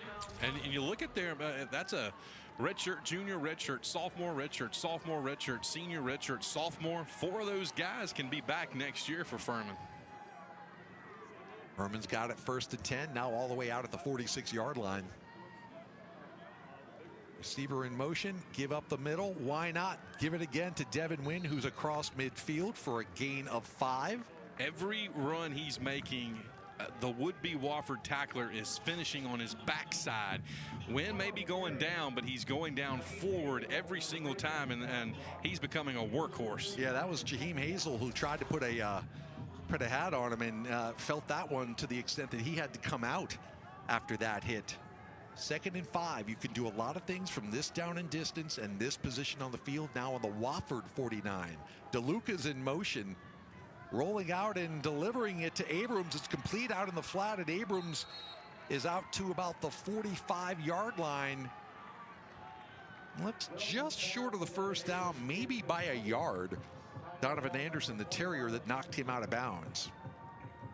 Well-designed play again. They're getting the ball to their playmakers in space. Yeah, and they're giving Jace Wilson some easy throws. I mean, those aren't necessarily complicating. Letting him use his legs, moving the pocket around, making passes on the run. He looks very comfortable back there. 3rd and 1. Anderson will get the carry for Furman and get the first down as he picks his way across the Wofford 45 down to the 43. Wayne Anderson Jr. Seems like he's been on the roster forever, and I think he's listed as a sophomore because of all the, you get a redshirt year, and then last year didn't really count against anybody's eligibility. So the gain of 3 moves the chains once again for the Paladins, who are just rolling up a huge advantage in time of possession here today. Yeah, and I like what they're doing offensively. They're bringing guys in motion, and it's not the guy isn't going to do anything, but it's just some eye candy to get defensive guys looking around. Ball at the Wofford 43. Anderson in motion. Wilson back to pass. Look that way, and now he'll go deep, and that's going to be complete. Did he stay in bounds? Ryan Miller. No, excuse me, that's not Ryan Miller. That's Luke Shiflett, the former quarterback who has been transferred back, if you will, to wide receiver. So quarterback to former backup quarterback for a big Paladin gain. And the reason they could move him back to wide receiver is the development of Jace Wilson and what he's bringing to this club right now. Furman in the red zone yet again. 1st and 10 from the Wofford 18. It's Wynn with room. Burrows his way down to about the 14-yard line. Give him 4 on first down. Camden Gray, the backup freshman linebacker for Wofford from Inman, South Carolina, eventually brought him down. I think it's safe to say Furman does not have a quarterback controversy. They have a quarterback. Gotta say, at least based on a half plus here in Spartanburg, Jace Wilson is doing everything he can to take that job. He rolls out here, looking into the end zone, has to dump it off to Abrams, who taps the toes, stays in bounds for a very short gain. And 2 guys kind of in the same area in the end zone where I think he was trying to go with the ball. They were probably too close to each other, so a good job there of not trying to force something in there. Hit your safety valve. Short gain, but you didn't commit the turnover, and you give yourself a chance to convert here on 3rd and a long 3. Yeah, gain of 3 on the short little pass. So, Wofford needs to keep this a 1-score margin. They need to limit Furman to a field goal attempt here. 2 backs on either side of Wilson. He'll hand it off to Wynn. Grabbed, still manages to fall forward, and he's got the first down again. Hit behind the line to gain, and Devin Wynn just muscles his way to a Paladin first down. You said it earlier, give this offensive line credit. They're doing a nice job of just blowing Wofford off the line of scrimmage. We said it in the first quarter. The Terriers were being the more physical team. They were winning at the point of attack. Since about midway through the second quarter, it's been Furman, maybe even the start of the second quarter, it's been Furman that's been dominating, just being more physical than this Terrier defense on both sides of the ball. John Beckley's a pretty sure-handed linebacker and brings a lot when he hits, and he just could not stop win there. Little bootleg thrown into the end zone, and I think he had two receivers there. Not sure if he was looking for DeLuca in the corner of the end zone or Anderson, who was short of the goal line. At any rate, it's incomplete. Well, it's never good when you fake a handoff and no one is there. Tough to sell the fake if there's not a running back. Yeah, I'm thinking maybe Anderson was the back that he thought would be there, and instead Anderson was kind of in the pattern that might have been meant to go for DeLuca, but at any rate, it's still second down. Goal to go. From it's about the 7.5-yard line to be exact. Furman with the ball, 21-17 lead. Here on the opening drive of their opening drive of the quarter. Plenty of room, the pitch to DeLuca, and he will trot in for the touchdown, and Furman has gone up by 2 scores here at Wofford. Yeah, well-designed play there. Everybody thinking up the middle and just run a little an option, if you will, but it was just executed well, blocked well, and Furman has come storming back. Hey, remember, Wofford led this thing 10-0 and then led it 17-7. I think officially it's going to go as a 4-yard rushing touchdown for Ryan DeLuca. I thought that was a lateral, not a forward pass. At any rate, it's 6 more on the board for Furman. Timmy Bleak rode up to make it 7 more, and he does. So Furman is rolling. Wofford is reeling right now. We've got 7:04 to go in the third quarter, and the Paladins have roared in front of the Terriers 28-17.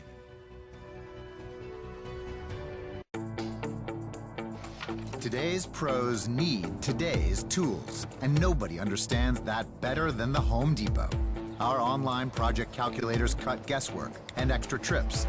Job site delivery frees you up to focus on the task at hand. And if you don't want to buy equipment, you can rent it. That's how today's pros get more done. New tech, new tools, old-fashioned hard work. The Home Depot, how doers get more done.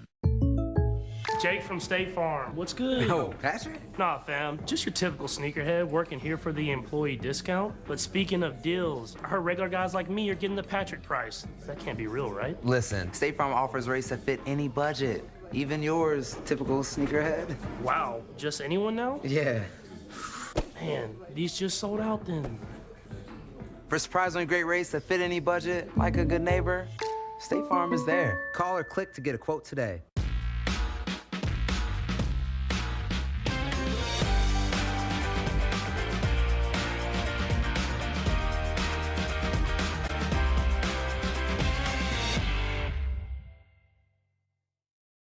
Today, foodies everywhere are combining new ingredients with old favorites. That's why they're using Tony Chachere's famous Creole seasoning blends. They add big flavor to your favorite recipes, and that's worth sharing. Tony Chachere's makes everything taste great. It's your guardian angel.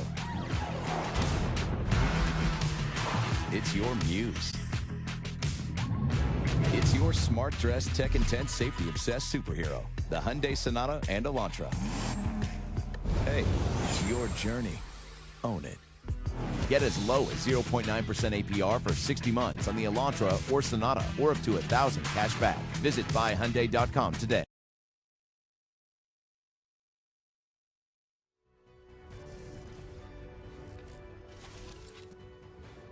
No more problems for the Furman Paladin offense. Ryan DeLuca runs it in off the pitch from 4 yards out, and the Paladins are out to a 28-17 lead over arch rival Wofford. As brooding it deep is Axel LePro.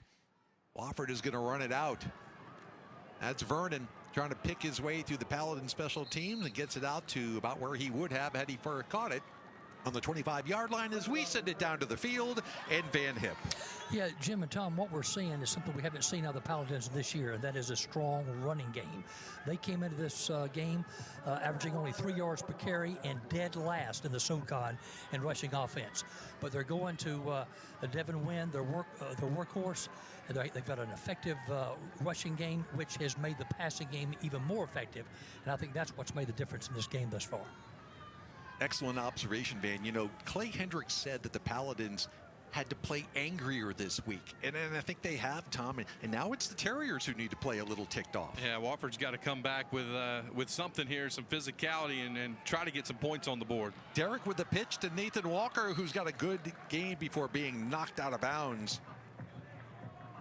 Braden Gilby on the hit, but not before Walker, who still, you know, doesn't look like he's running with the real, you know, just aplomb that he usually runs with, as Furman on another long scoring drive really put it to Wofford. 12 plays, 80 yards, and they're going to give DeLuca credit for a 7-yard touchdown rush. I think that ball was actually spotted at the 4, although he caught it at about the 7, so it'll go in the record books as a 4-yard touchdown rush. But now Wofford down 11 with the ball, and Derek on the keeper's got some room across the 40, blasted as he goes down to the 43-yard line.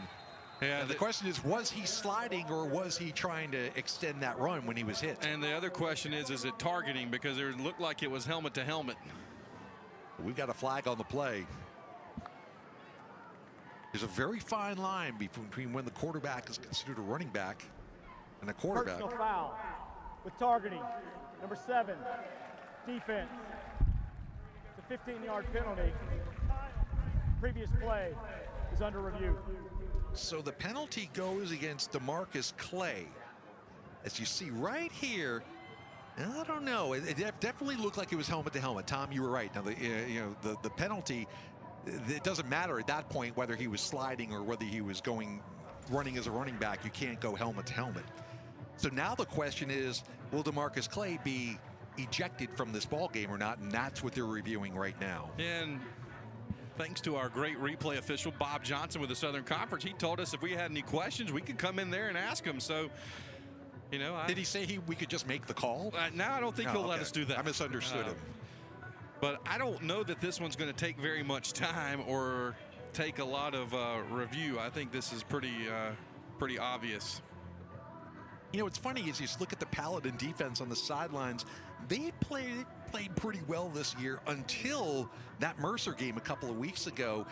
They allowed 391 yards to the Bears, sure, but they were also put in some really bad positions by the Furman offense. Turnovers, 4 interceptions thrown by Furman quarterbacks in this game. That's one thing that hasn't happened here today. Furman has not turned the ball over. Yeah. You know, Hampson had 3 interceptions in that game. Even Wilson had 1 when he came on in relief. And you don't think that was a point of emphasis during the bye week? Hold on to the football? Yeah, exactly right. Here we go. After review, foul on the field is confirmed. Number 7 is disqualified.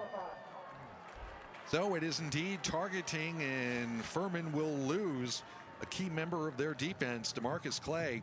99 career tackles coming into this game. The 5th-year senior from Atlanta has been disqualified from this game, and you see him there on the sidelines. He will not be playing the rest of the way. Yeah, he doesn't have to go to the locker room like in previous years. The other thing that does is that not only is he out for the rest of this game, he'll miss the first half of next week's game for them against the Citadel, which you know, is a big deal. And you tack that 15 yards on. Wofford's in Furman territory, 1st and 10 from the 42. Furman's showing blitz, and Derek sees it and can throw it. Wide open is Holt. Oh, and he's got it. And he slipped down. Yeah, he's jumping up and down. At first, I thought he was jumping up and down because he dropped it, but he held on to it, but knees hit the ground. Even so, big gain down to the 23-yard line and a gain of 29 yards. Let's see if that targeting penalty maybe fires up the Wofford sideline. Furman took advantage of a Wofford penalty in the first half on a punt misformation by Wofford and scored at the end of the half. Maybe that penalty, the first on Furman all day, will get the Terriers going. Maybe you figure with a backup in the defensive secondary, you go right at it. That's what Wofford did. 1st and 10 from the 13-yard line. Two running backs either side of Derek, who throws it out into the right flat, and somehow making the catch is KO. He had white jerseys all around him, and Jim Welch was trying to block out there. There were just too many bodies for him to block, and it goes for no gain. Nice play by Hugh Ryan, the free safety. Yeah, when there's more white shirt than black shirts, and you still make a play and you get the 1 or 2 yards out of it, something good has happened. Yeah, Jim Welch did his job. The problem is there were 3 other Paladins right there. So nice play by Ryan to come up and hold KO to a gain of 1. So 2nd and 9 from the 12. Wofford desperately needs to get to pay dirt right here. Bartkowiak, the tight end, comes to the left side in motion, camps out there. Derek hands off. It's Walker making one man miss, can't make the second wave. And I mean wave. 3, 4 white hats on the football. And that's going to go for no gain. I'll say Furman's been using gray a little more in their uniform palette, if you will. I much prefer Furman when they come out in the white jerseys and the white pants with the white helmets and white face mask and white shoes. It's just such a classic, clean look. But if they win this game, their people are going to say, hey, I don't care what we wear. That's usually the way it works. All right, 3rd and long here, 3rd and 9. Wofford, big play here as Derek sets up in the shotgun with 2 wide receivers to the top of the formation. He'll roll out. Nothing to the left, throws it out to the right, and that's going to be out of bounds. Was it picked off? I think it was intercepted. Incomplete. Almost picked off. I think he might have come down with a foot out of bounds. Yeah, and we're looking at Micah Robinson. Take another look at it here. I think Derek wanted to go back to the left, then he threw it into the right corner. Robinson got it. Ooh, that might be overruled if we have a review here. Wofford's trying to get up there and kick the field goal quickly. Certainly look from our vantage point. And Wofford's late getting a man on the field now. This is happening probably too often for the Terriers' liking. Walker Glee-Armis, 29-yard attempt. And that is good. And I think Wofford got a little lucky there because it certainly looked like an interception from Micah Robinson. But 3 points go the Terriers' way. Timeout with 3:46 to go, 3rd quarter. Furman still leads it 28-20.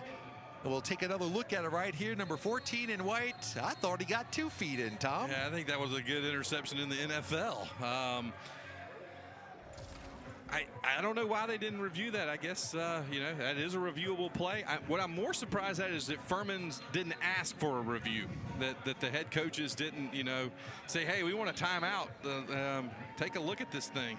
The Furman coaches are right to the booth in my left. And it varies still by stadium to stadium whether or not they have a TV monitor in their booth. And I think my understanding is a team can request a TV monitor in their booth. Don't know if that was done, and I don't know if there's one over in the booth because we're blacked out by part of it. But at any rate, it goes as a field goal drive for Wofford. Still an 8-point game as Atkins Roberts will kick it off. Bell and Anderson back deep for the Paladins. And immediate fair catch signal from Anderson, and Furman will have it 1st and 10 from the 25.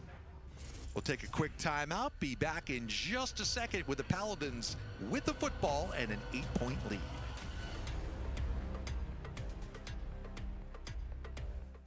The Southern Conference celebrates 100 years. Born in the South, raised on innovation, driven by competition, this trailblazing conference has emerged as a national leader on and off the field, marked by notable achievement, motivated by building lifelong leaders. It has been a memorable century. With respect for our legendary past, we move forward with honor, embracing the challenges of the future. The Southern Conference. We're just getting started. Because of this, we built Ford Super Duty to be our most capable heavy-duty pickup. Because of this, we gave the all-new 2021 F-150 an available 12-inch touchscreen. Because of this, we built Ranger with a terrain management system.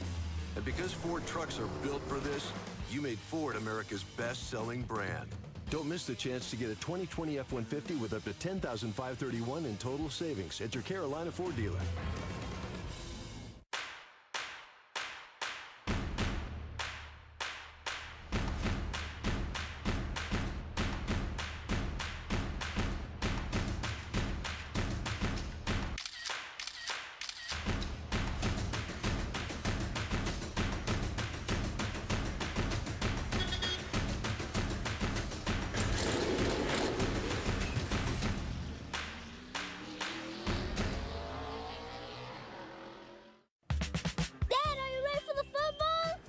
that man wearing face paint? What's the e-ticket? Can we get popcorn? Can we get funnel cake? Can we get ice cream? How many steps are there? What's offside? Why is that car a trough? How tall is that light? How was it? Can we come again? We sure can. Football season, the best time of year, no question.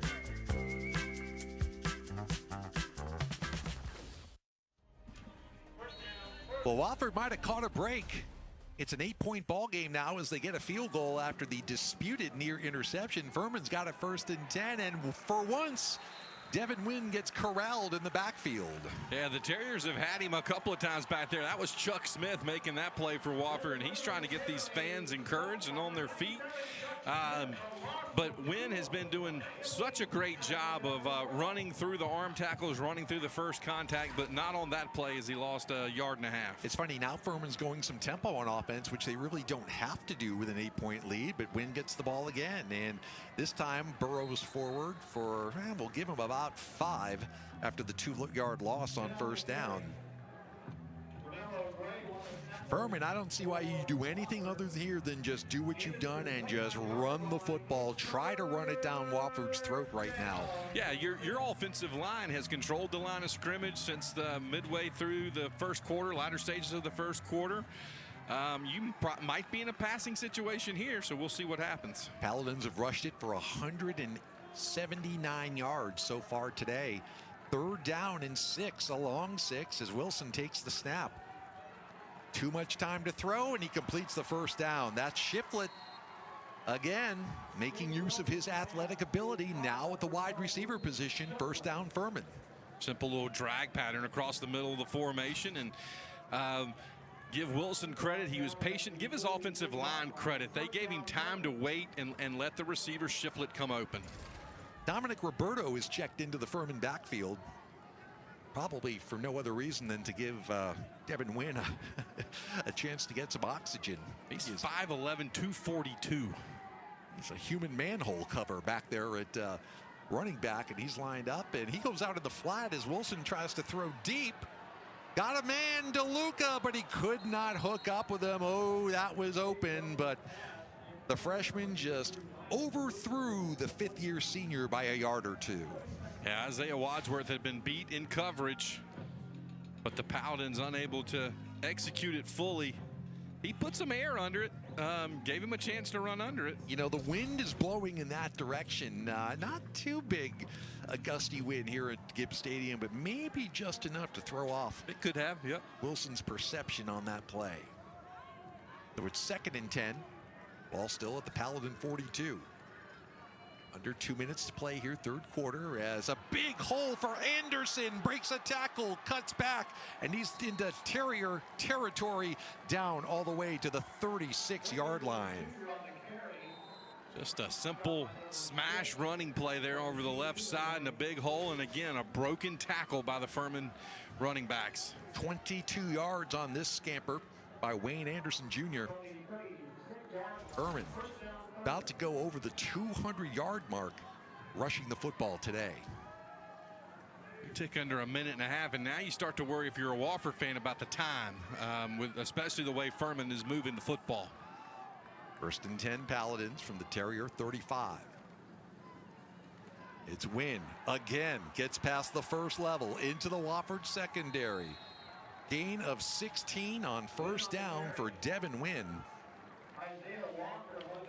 You know, Wofford is missing Michael Mason, but I don't know they're missing Michael Mason to the extent that it's he would correct all of the miscues we're seeing from Wofford as far as not being able to get the Furman backs on the ground. Devin Wynn, 25 rushes, 143 yards and a touchdown.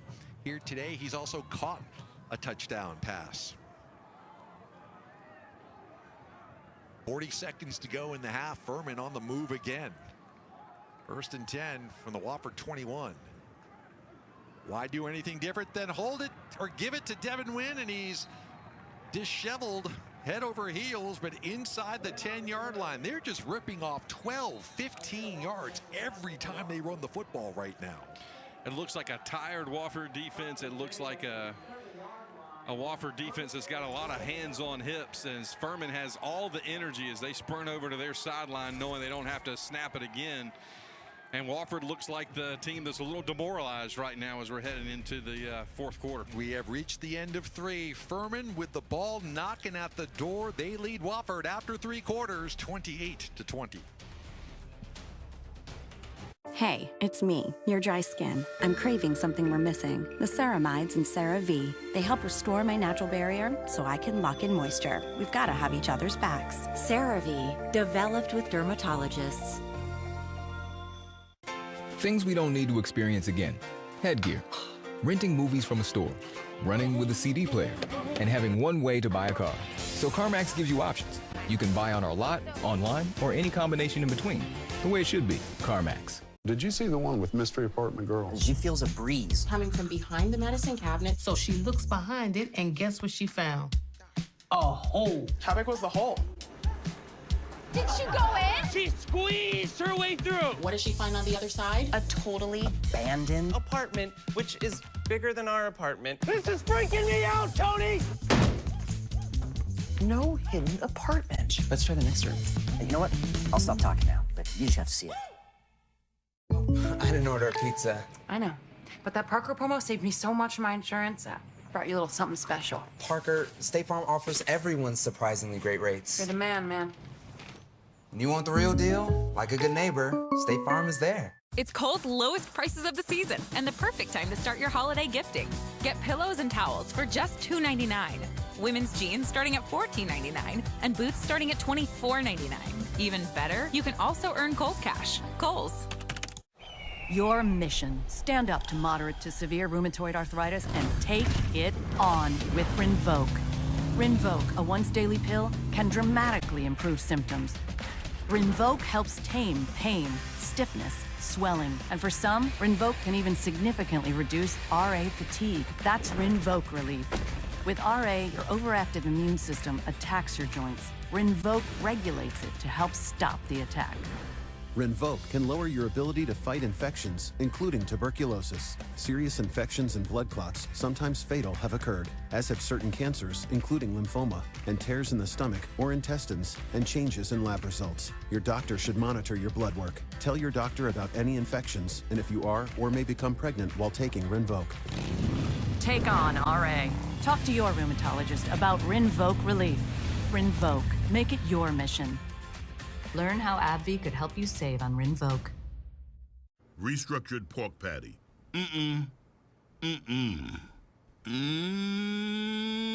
Arby's real country style rib sandwich. Arby's, we have the meat.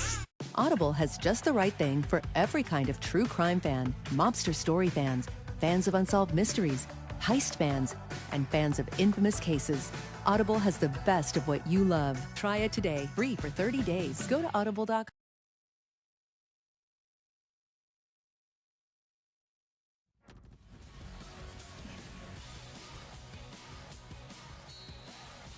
Furman has rolled up 420 yards of total offense. They're looking for more points here on first down. Devin Wynn is going to do just that, waltzing into the end zone, and Furman goes up by 2 scores again. Have a day, Devin Wynn. Maybe on his way to becoming Southern Conference Offensive Player of the Week after the performance we've seen from him today. But again, he can't do that without great blocking up front. And this Furman offensive line, the left side, the right side, all the way across the line, they've done a nice job really kind of moving things around and asserting themselves. 5th PAT attempt of the afternoon for Timmy Bleekrode. And this one is just as true as all the others. We'll keep it right here.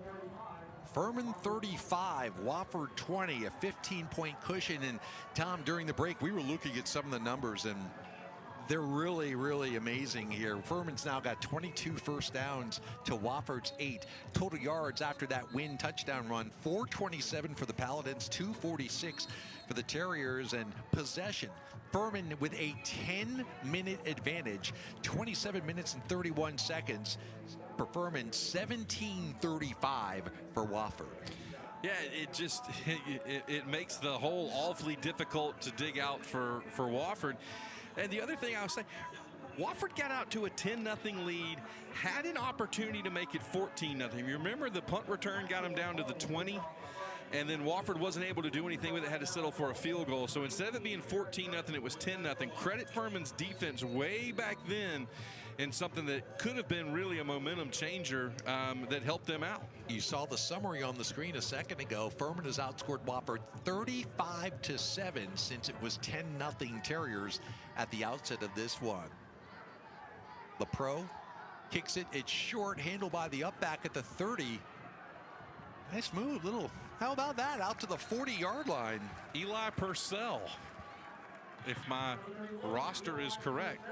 Yeah, it is absolutely right. So nice little run back, and see if Wofford can do something here. Hey, look, there's a full quarter of football yet to be played. Wofford has got certainly the potential to move the football, but can they do it consistently? And Tom, more importantly, can they do it quickly? Yeah, that's the other thing, is now you got to do it quickly. You're down 15 with 14:47 to play. You got to score quickly, and you got to figure out a way to get some stops.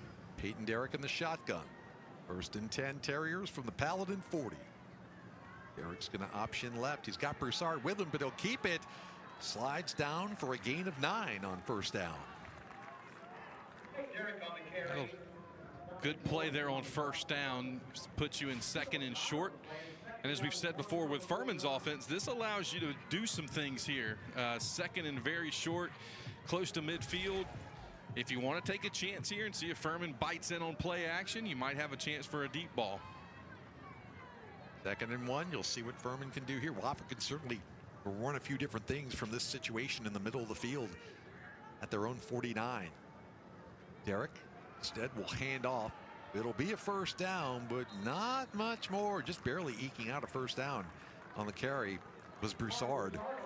But that will move the chains for the Terriers. Now, this goes back to offensive philosophy and Josh Conklin taking over from Mike Ayers.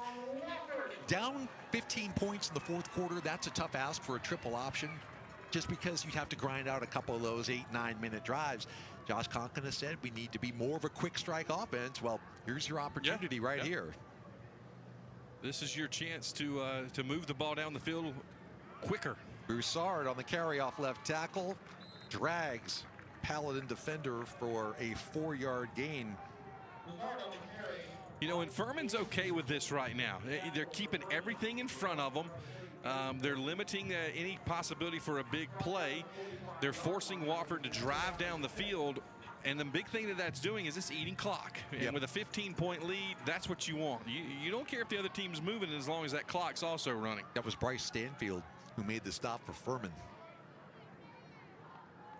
Derrick surveying the defense. He's back to pass. Got to avoid a rusher. Can he? He can.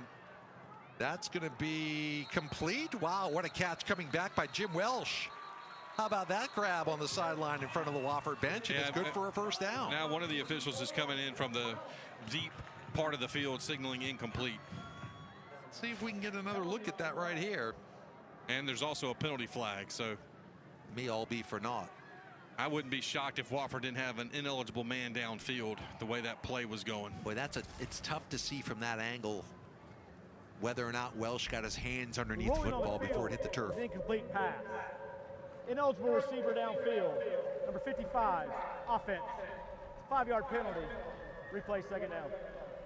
So they're going to get Chad Gardner for being inelibly downfield. He's been battling injuries and kind of toughing it out to get back in the lineup. So whether or not this was caught by Welch, and it was a heck of an effort, becomes a moot point now. Yeah, and he may well have caught that. Yep. I thought the hands got underneath, but of course, Furman doesn't want to hear it after that interception that wasn't called. Yeah, good point.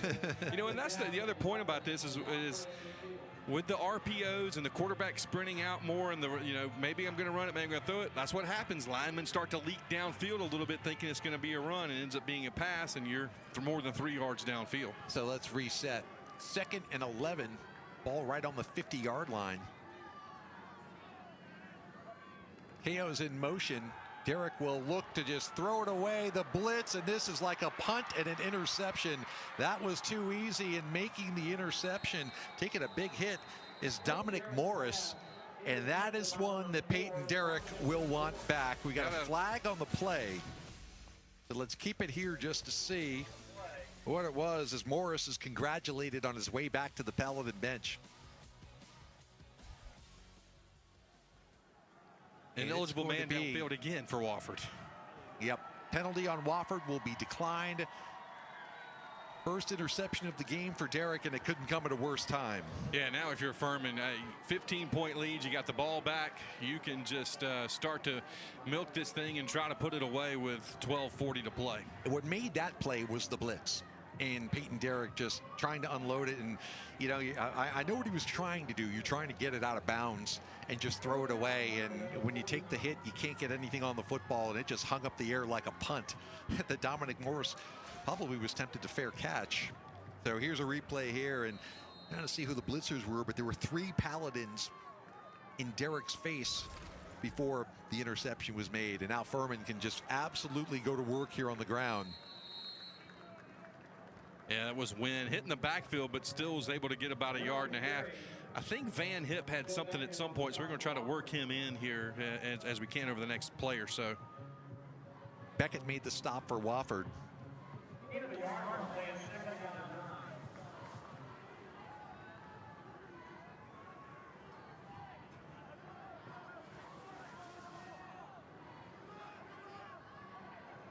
Clock continues to roll, nearing 12 minutes to go in this fourth quarter.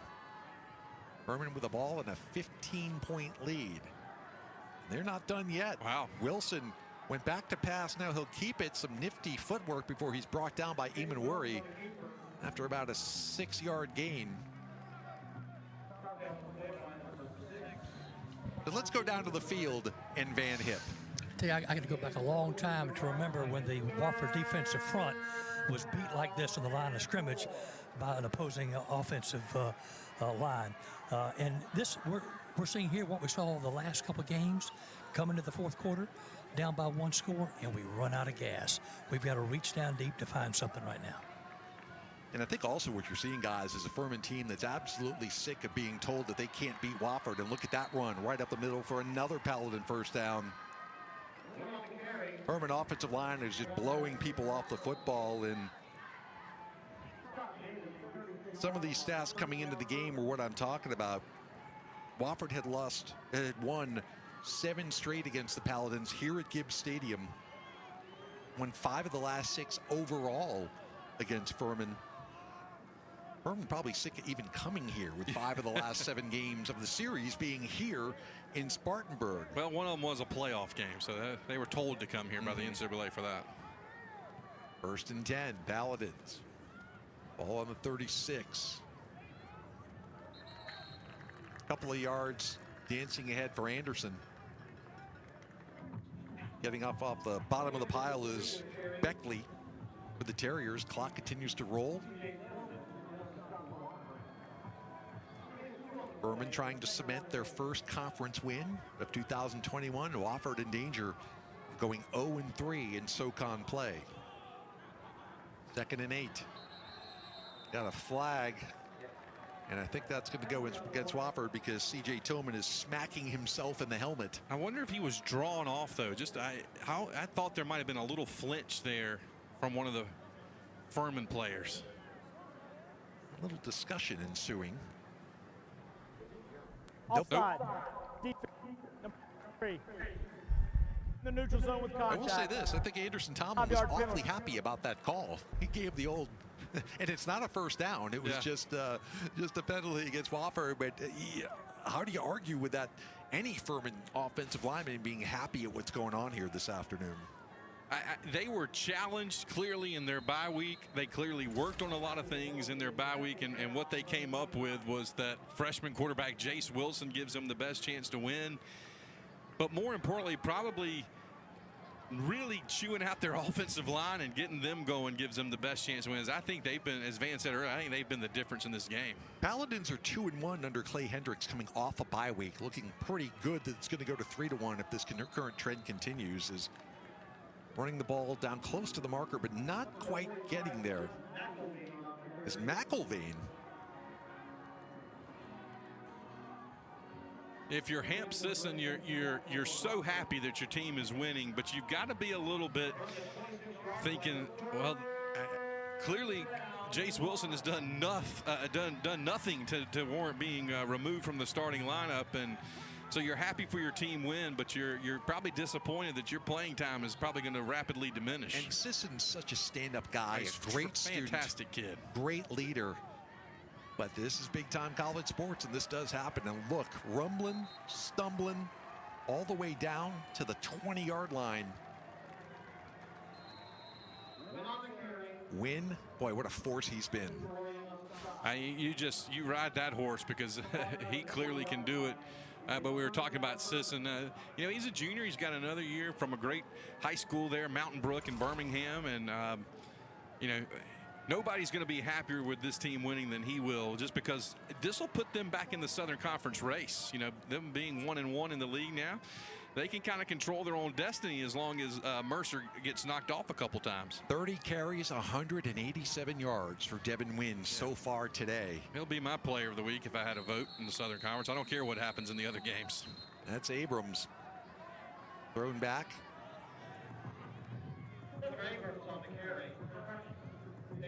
Gain of about 2. At this point, Romello Gray made the stop, by the way. At this point, I think about getting Wynn out of the game. You've got bigger fish to fry later in the year, and it's the fourth quarter, and you're up by 15. I guess that's easy for me to say standing up here in the booth, but you got other running backs on the roster. You don't want to take a chance of getting that guy hurt. Well, I thought he was coming out, but he stayed in. I agree with you. I mean, this is. They may have told him a couple more plays, and he may be trying to bust one more and get in the end zone. Got another chance here, and he's into the 10. Inside the 10, down to about the 6-yard line before he was wrapped up by Tahira Noor. Oh, my gosh, and now he's slow to get up. Oh, no. That's exactly what you're talking about, Jim. Hopefully it's something akin to what we saw in the first half when Devin Wynn went down and just took a knee, and quite frankly, I thought he was exhausted, but hopefully this will turn out okay for the Paladins. We'll take a timeout, check back in on Devin Wynn when we come back. Furman's leading Wofford 35-20. The airport can be a real challenge for new homeowners who have become their parents. Okay, everybody, let's do a ticket check. Paper tickets. We're off to a horrible start, but we can overcome it. We're not going to point out our houses, landmarks, or major highways during takeoff. Don't buy anything. I packed so many delicious snacks. They're... Nope. Did you say ballpark when Group 2 is going to get boarded? 2 hours and 58 minutes. Progressive can't protect you from becoming your parents, but we can protect your home and auto when you bundle with us. Someone should have left home earlier. Your whole team can see your upper thigh. Pour that smooth roast and aim that camera up high. The best part of waking up is Folgers in your cup. Lowe's showrooms have a variety of stylish flooring you'll love for years to come. Like Pergo Wet Protect and Stainmaster, exclusively at Lowe's.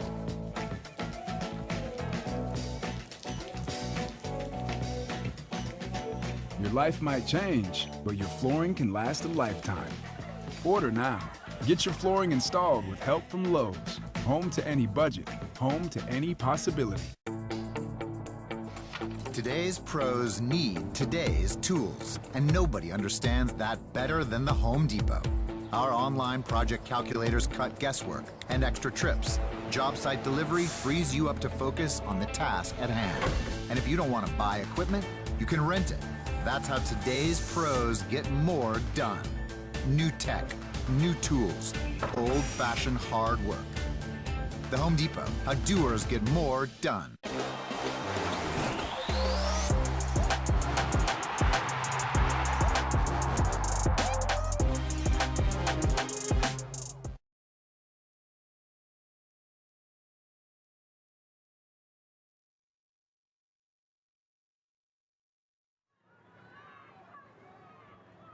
Good news for Furman fans. Devin Wynn left the field under his own power. Appears to be okay. Better news, it's 1st and goal Paladins from the 6 as Furman looks to add to a 15-point lead here in the fourth quarter at Wofford.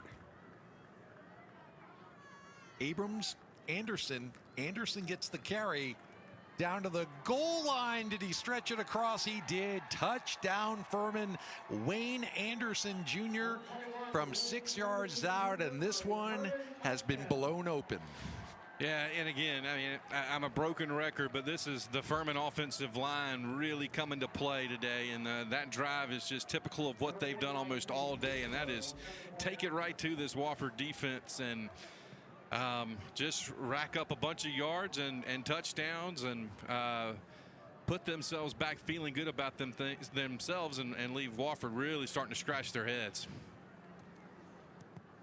Leak Road tacks on point number 42 for the Paladins. Timeout on the field with 7:07 to go. Furman's up on Wofford by 22 points. You got it. How easy was that? It was just a swipe it over.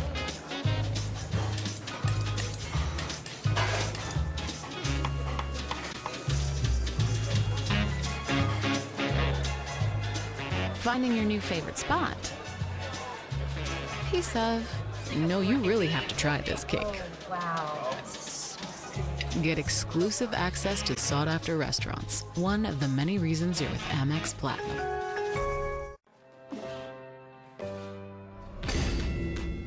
I've been running my own gym for a little over 3 years now. What's up, brother? There is no better feeling than when you change someone's life for the better. I started investing to put money back into my business. I use Yahoo Finance to research and stay on top of my game. I invest in my business for my family's future.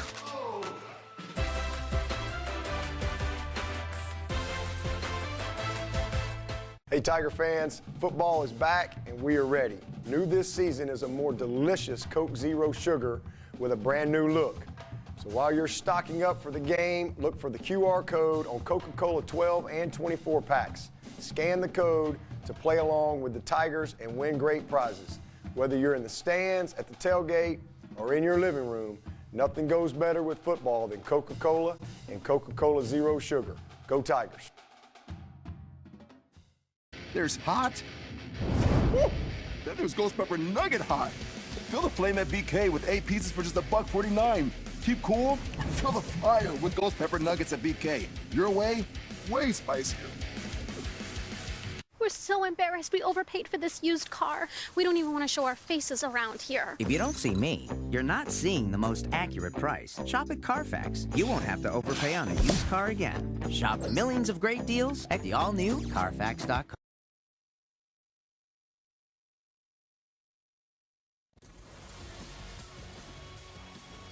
Furman has blown things open here at Wofford. It is 42-20. The Paladins with the lead here on their arch rivals' home turf with 7:07 to go. Jim Noble, Tom Henson, Van Hip down on the field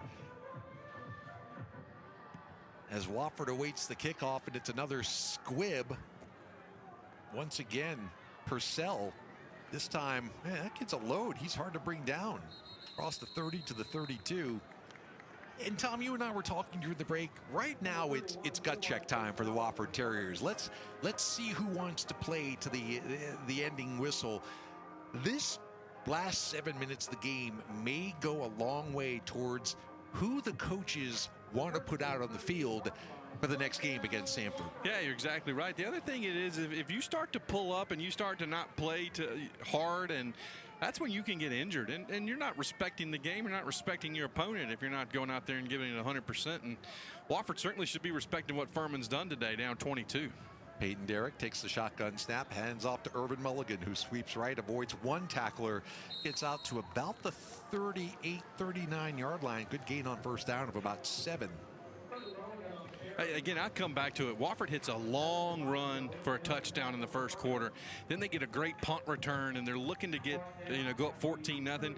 It's still only 10-0.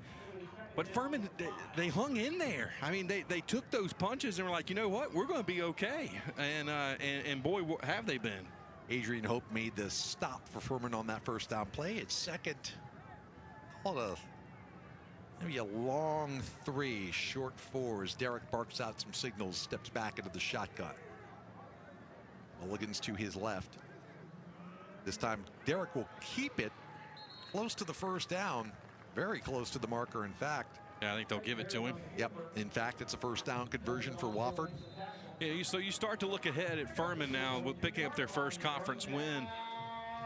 They've got the Citadel next week. That's a game they will have no problems getting up for. Citadel has really had Furman's number as well. And then a big one looming, I think, it could be in 2 weeks. They host East Tennessee State. And if they're playing like this, that'll be a great game. Wofford is now 3 for 8 on third down conversions. Run up the middle from Mulligan. Another good first down play, but this is going to take it a little bit too much time with the 22-point deficit. I said Wofford was 3 for 8 on third downs. Furman, 10 for 14 on third down conversions. That'll win you a lot of games. You know, and you look at Wofford's future schedule. This was Wofford. This was the start of 4 out of 5 at home. They get Samford next week for homecoming, and then got to go to Mercer. Not any easier next week with that high-flying Samford offense coming in. Second down, sweep right. Walker's got the first down across midfield into Furman territory and somersaults his way down to the 47-yard line. Nathan Walker, who burst upon the scene as a freshman as Micah Robinson made the stop for the Paladins, just looked his freshman year, even sophomore year, he's just unstoppable. He was one part of a multifaceted Wofford backfield, and they've got a great running back room now, but Walker's the guy who you expected to be the lead dog, and he just hasn't been healthy most of the fall. Yeah, it just the nagging ankle injuries. And if you're a back, that's one of the worst things you can do is have something in the leg, ankle, foot, knee. It just wears on you throughout a season. Derek is going to throw blitzer on the slant. It's incomplete, and not only does he not hook up with KO took a shot as he went across the middle of the field. That'll stop the clock with 4:21 to play. So what if you're Wofford? Do you work on things right now? I mean, you want to score. You work on your offense. Absolutely. You want to score. You want to make it respectable, but you want to execute a little bit. That's where this team is struggling right now is consistency. The last 2 weeks they've had explosive plays for touchdowns, but other than those plays, they really haven't moved the ball well. Now ETSU and Furman have really good defenses, but Wofford's got to figure that out. Nothing doing there, and a big defensive play. Furman. That's Evan DiMaggio, number 39, yeah, and I've been waiting for that. Yes, if you're wondering, the great nephew of Jolton Joe DiMaggio, the all-time New York Yankee great, and trust me, it takes somebody. Yeah, I was going to say, that hurts you to have to say that. From Boston yeah. to tip a cap, but Evan DiMaggio, nice defensive play there. It's really cool when you get that type of, that lineage there. A guy who is in the bloodline of one of the greatest baseball players of all time. That wouldn't be too cool growing up, would it? Oh my gosh. You're in elementary school. How many people are you telling that? Yeah, my great uncle is Mr. Coffee. That's right. Oh, by the way, he played baseball too. Timeout Wofford. Things were a little discombobulated there, so it comes with 3:30 to play. We'll be back to Spartanburg right after this. It is dangerous. You want to make pizza night with the family even better? Bam! Get yourself the new Parmesan crusted papadilla. It's like a golden, crispy little fireworks show in your mouth. Get a new Parmesan crusted papadilla for only $7. Papa John's. With Verizon, there's up to 7 entertainment subscriptions with your unlimited plan. That's 7 times the... That's 7 times the entertainment, because everyone deserves better. And with plans starting at just $35, better costs less than you think. What's going on? Jake from State Farm, the perp just confessed. I think. I don't know. What? Oh, can't afford streaming anymore, so here we are. Oh, don't give up what you love. State Farm has options to personalize your policy so you get a rate that fits your budget. Oh, that's great. The subtitles would be nice. For surprisingly great rates to fit any budget, like a good neighbor, State Farm is there. Call or click to get a quote today. Things we don't ever need to experience again. Headgear. Looking it up in an encyclopedia. Remembering phone numbers. Renting movies from a store. Running with a CD player. And having only one way to buy a car. That's why CarMax gives you options. You can buy on our lot, online, or any combination in between. And it comes with a 30-day money-back guarantee. The way it should be. CarMax. Lowe's showrooms have a variety of stylish flooring you'll love for years to come. Like Pergo Wet Protect and Stain Master, exclusively at Lowe's.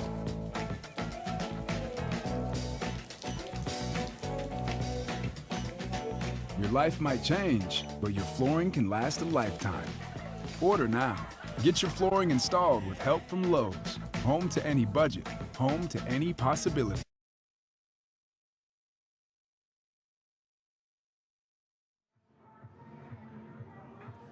Wofford trying to make this final score a bit more respectable here with 3:30 left, but the outcome not in doubt. Furman leads it by 22. 3rd down and 11 for the Terriers, and Peyton Derrick is back to pass. It's short to KO. He's going to have to make a couple guys miss, and he can't, short of the 1st down. Coming up to make the play, Rhodes for the Paladins. And I think with Wofford at this position of the field, you're kind of in why not territory. Well, maybe not. Or okay. Why not punt? Yeah, why not punt the ball away? I left out one word.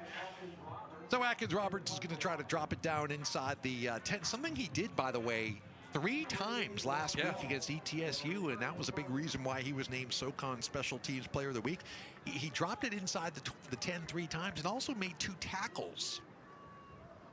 Yeah, both of those were on kickoffs, and not always the greatest thing when your kicker's making the tackles. Yeah, it's going to be bouncing and rolling, and takes a little bit of a Furman roll before it's down inside the 10, so a nice job by Roberts.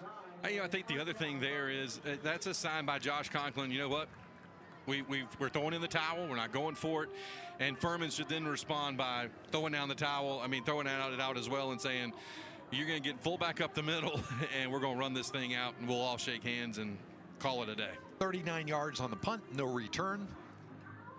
So it'll be Furman's football, 2:38 to play.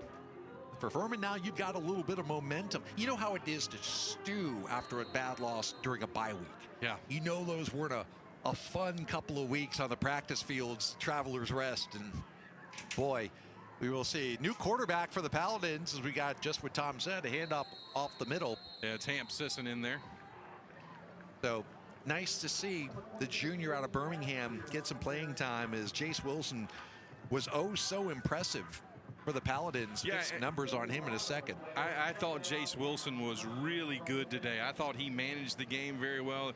Numerous times he made decisions where he checked it down or he ran it. He didn't turn the ball over, and that's huge for a freshman quarterback making his first start. Wilson, 14 of 23, 189 yards and a 37-yard touchdown pass. Quarterback rating 144.2 in his first college start. And now Hamp Sisson is going to hand off, and that's going to be a good gain up the middle.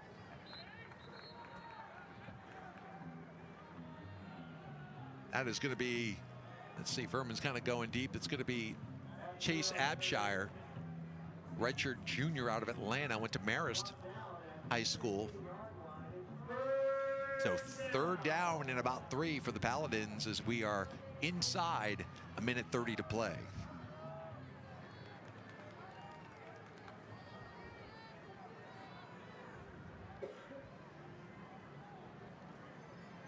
Sisson in the shotgun.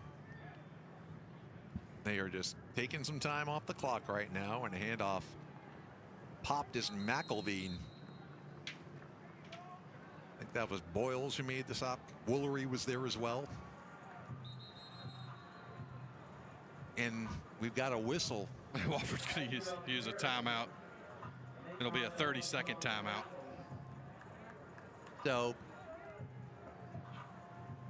4th down situation for Furman. I got a funny feeling this is nothing more than Josh Wofford maybe wants to see a couple of different guys on offense, see how they line up. But at this point, the outcome certainly not in doubt. Furman's going to move to 3-2 on the season, 1-1 in the Southern Conference.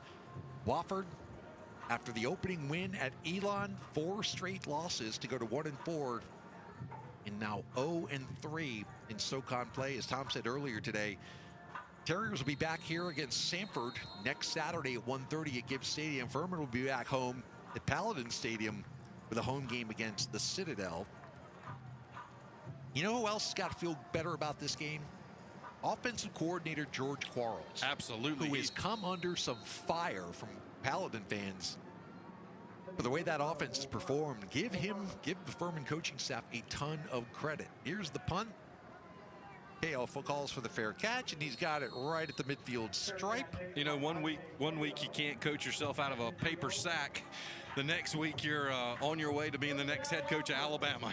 It's just that's life in the coaching profession. They got to figure with this performance, Furman's going to zoom up the SoCon rankings. They were the second worst offense in the SoCon in terms of total yards, but they have rolled up 478 yards of total offense to just 288 for the Terriers.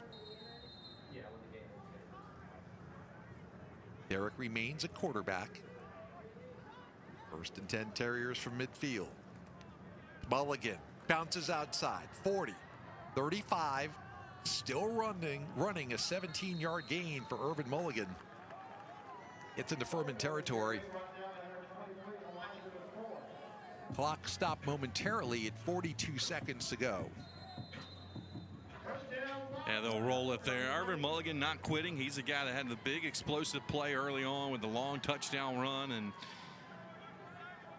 just no consistency for Wofford. It's been the story all year, just a lack of consistency from this team offensively. Welsh is the wide receiver at the top of your screen, 2 backs behind Derek. And he'll pitch to Mulligan, makes one cut, makes a man miss, make a second before he gets inside the 25, close to first down yardage again. He'll get 9 on that. And we should say this is Wofford's first string offense, and Furman's they've gone deep into the bench here. So, and that is your ball game. Final score from Wofford: Furman 42, Wofford 20. As Clay Hendricks comes across midfield, and he will shake the hand of Josh Conklin, who no doubt will congratulate he and the entire Furman coaching staff on a job well done. We appreciate everybody joining us today here on ESPN+. Wofford struck first, but it was Furman after that. And what a debut, a college start for Jace Wilson, the freshman quarterback. He led a Furman offense that was determined and executing to perfection. Big day for Devin Wynn, and the Paladins take a 22-point win on the road. For our entire ESPN Plus crew, for Van Hip and for Tom Henson, I'm Jim Noble saying so long from Spartanburg. Your final score once again, Furman 42 and Wofford 20.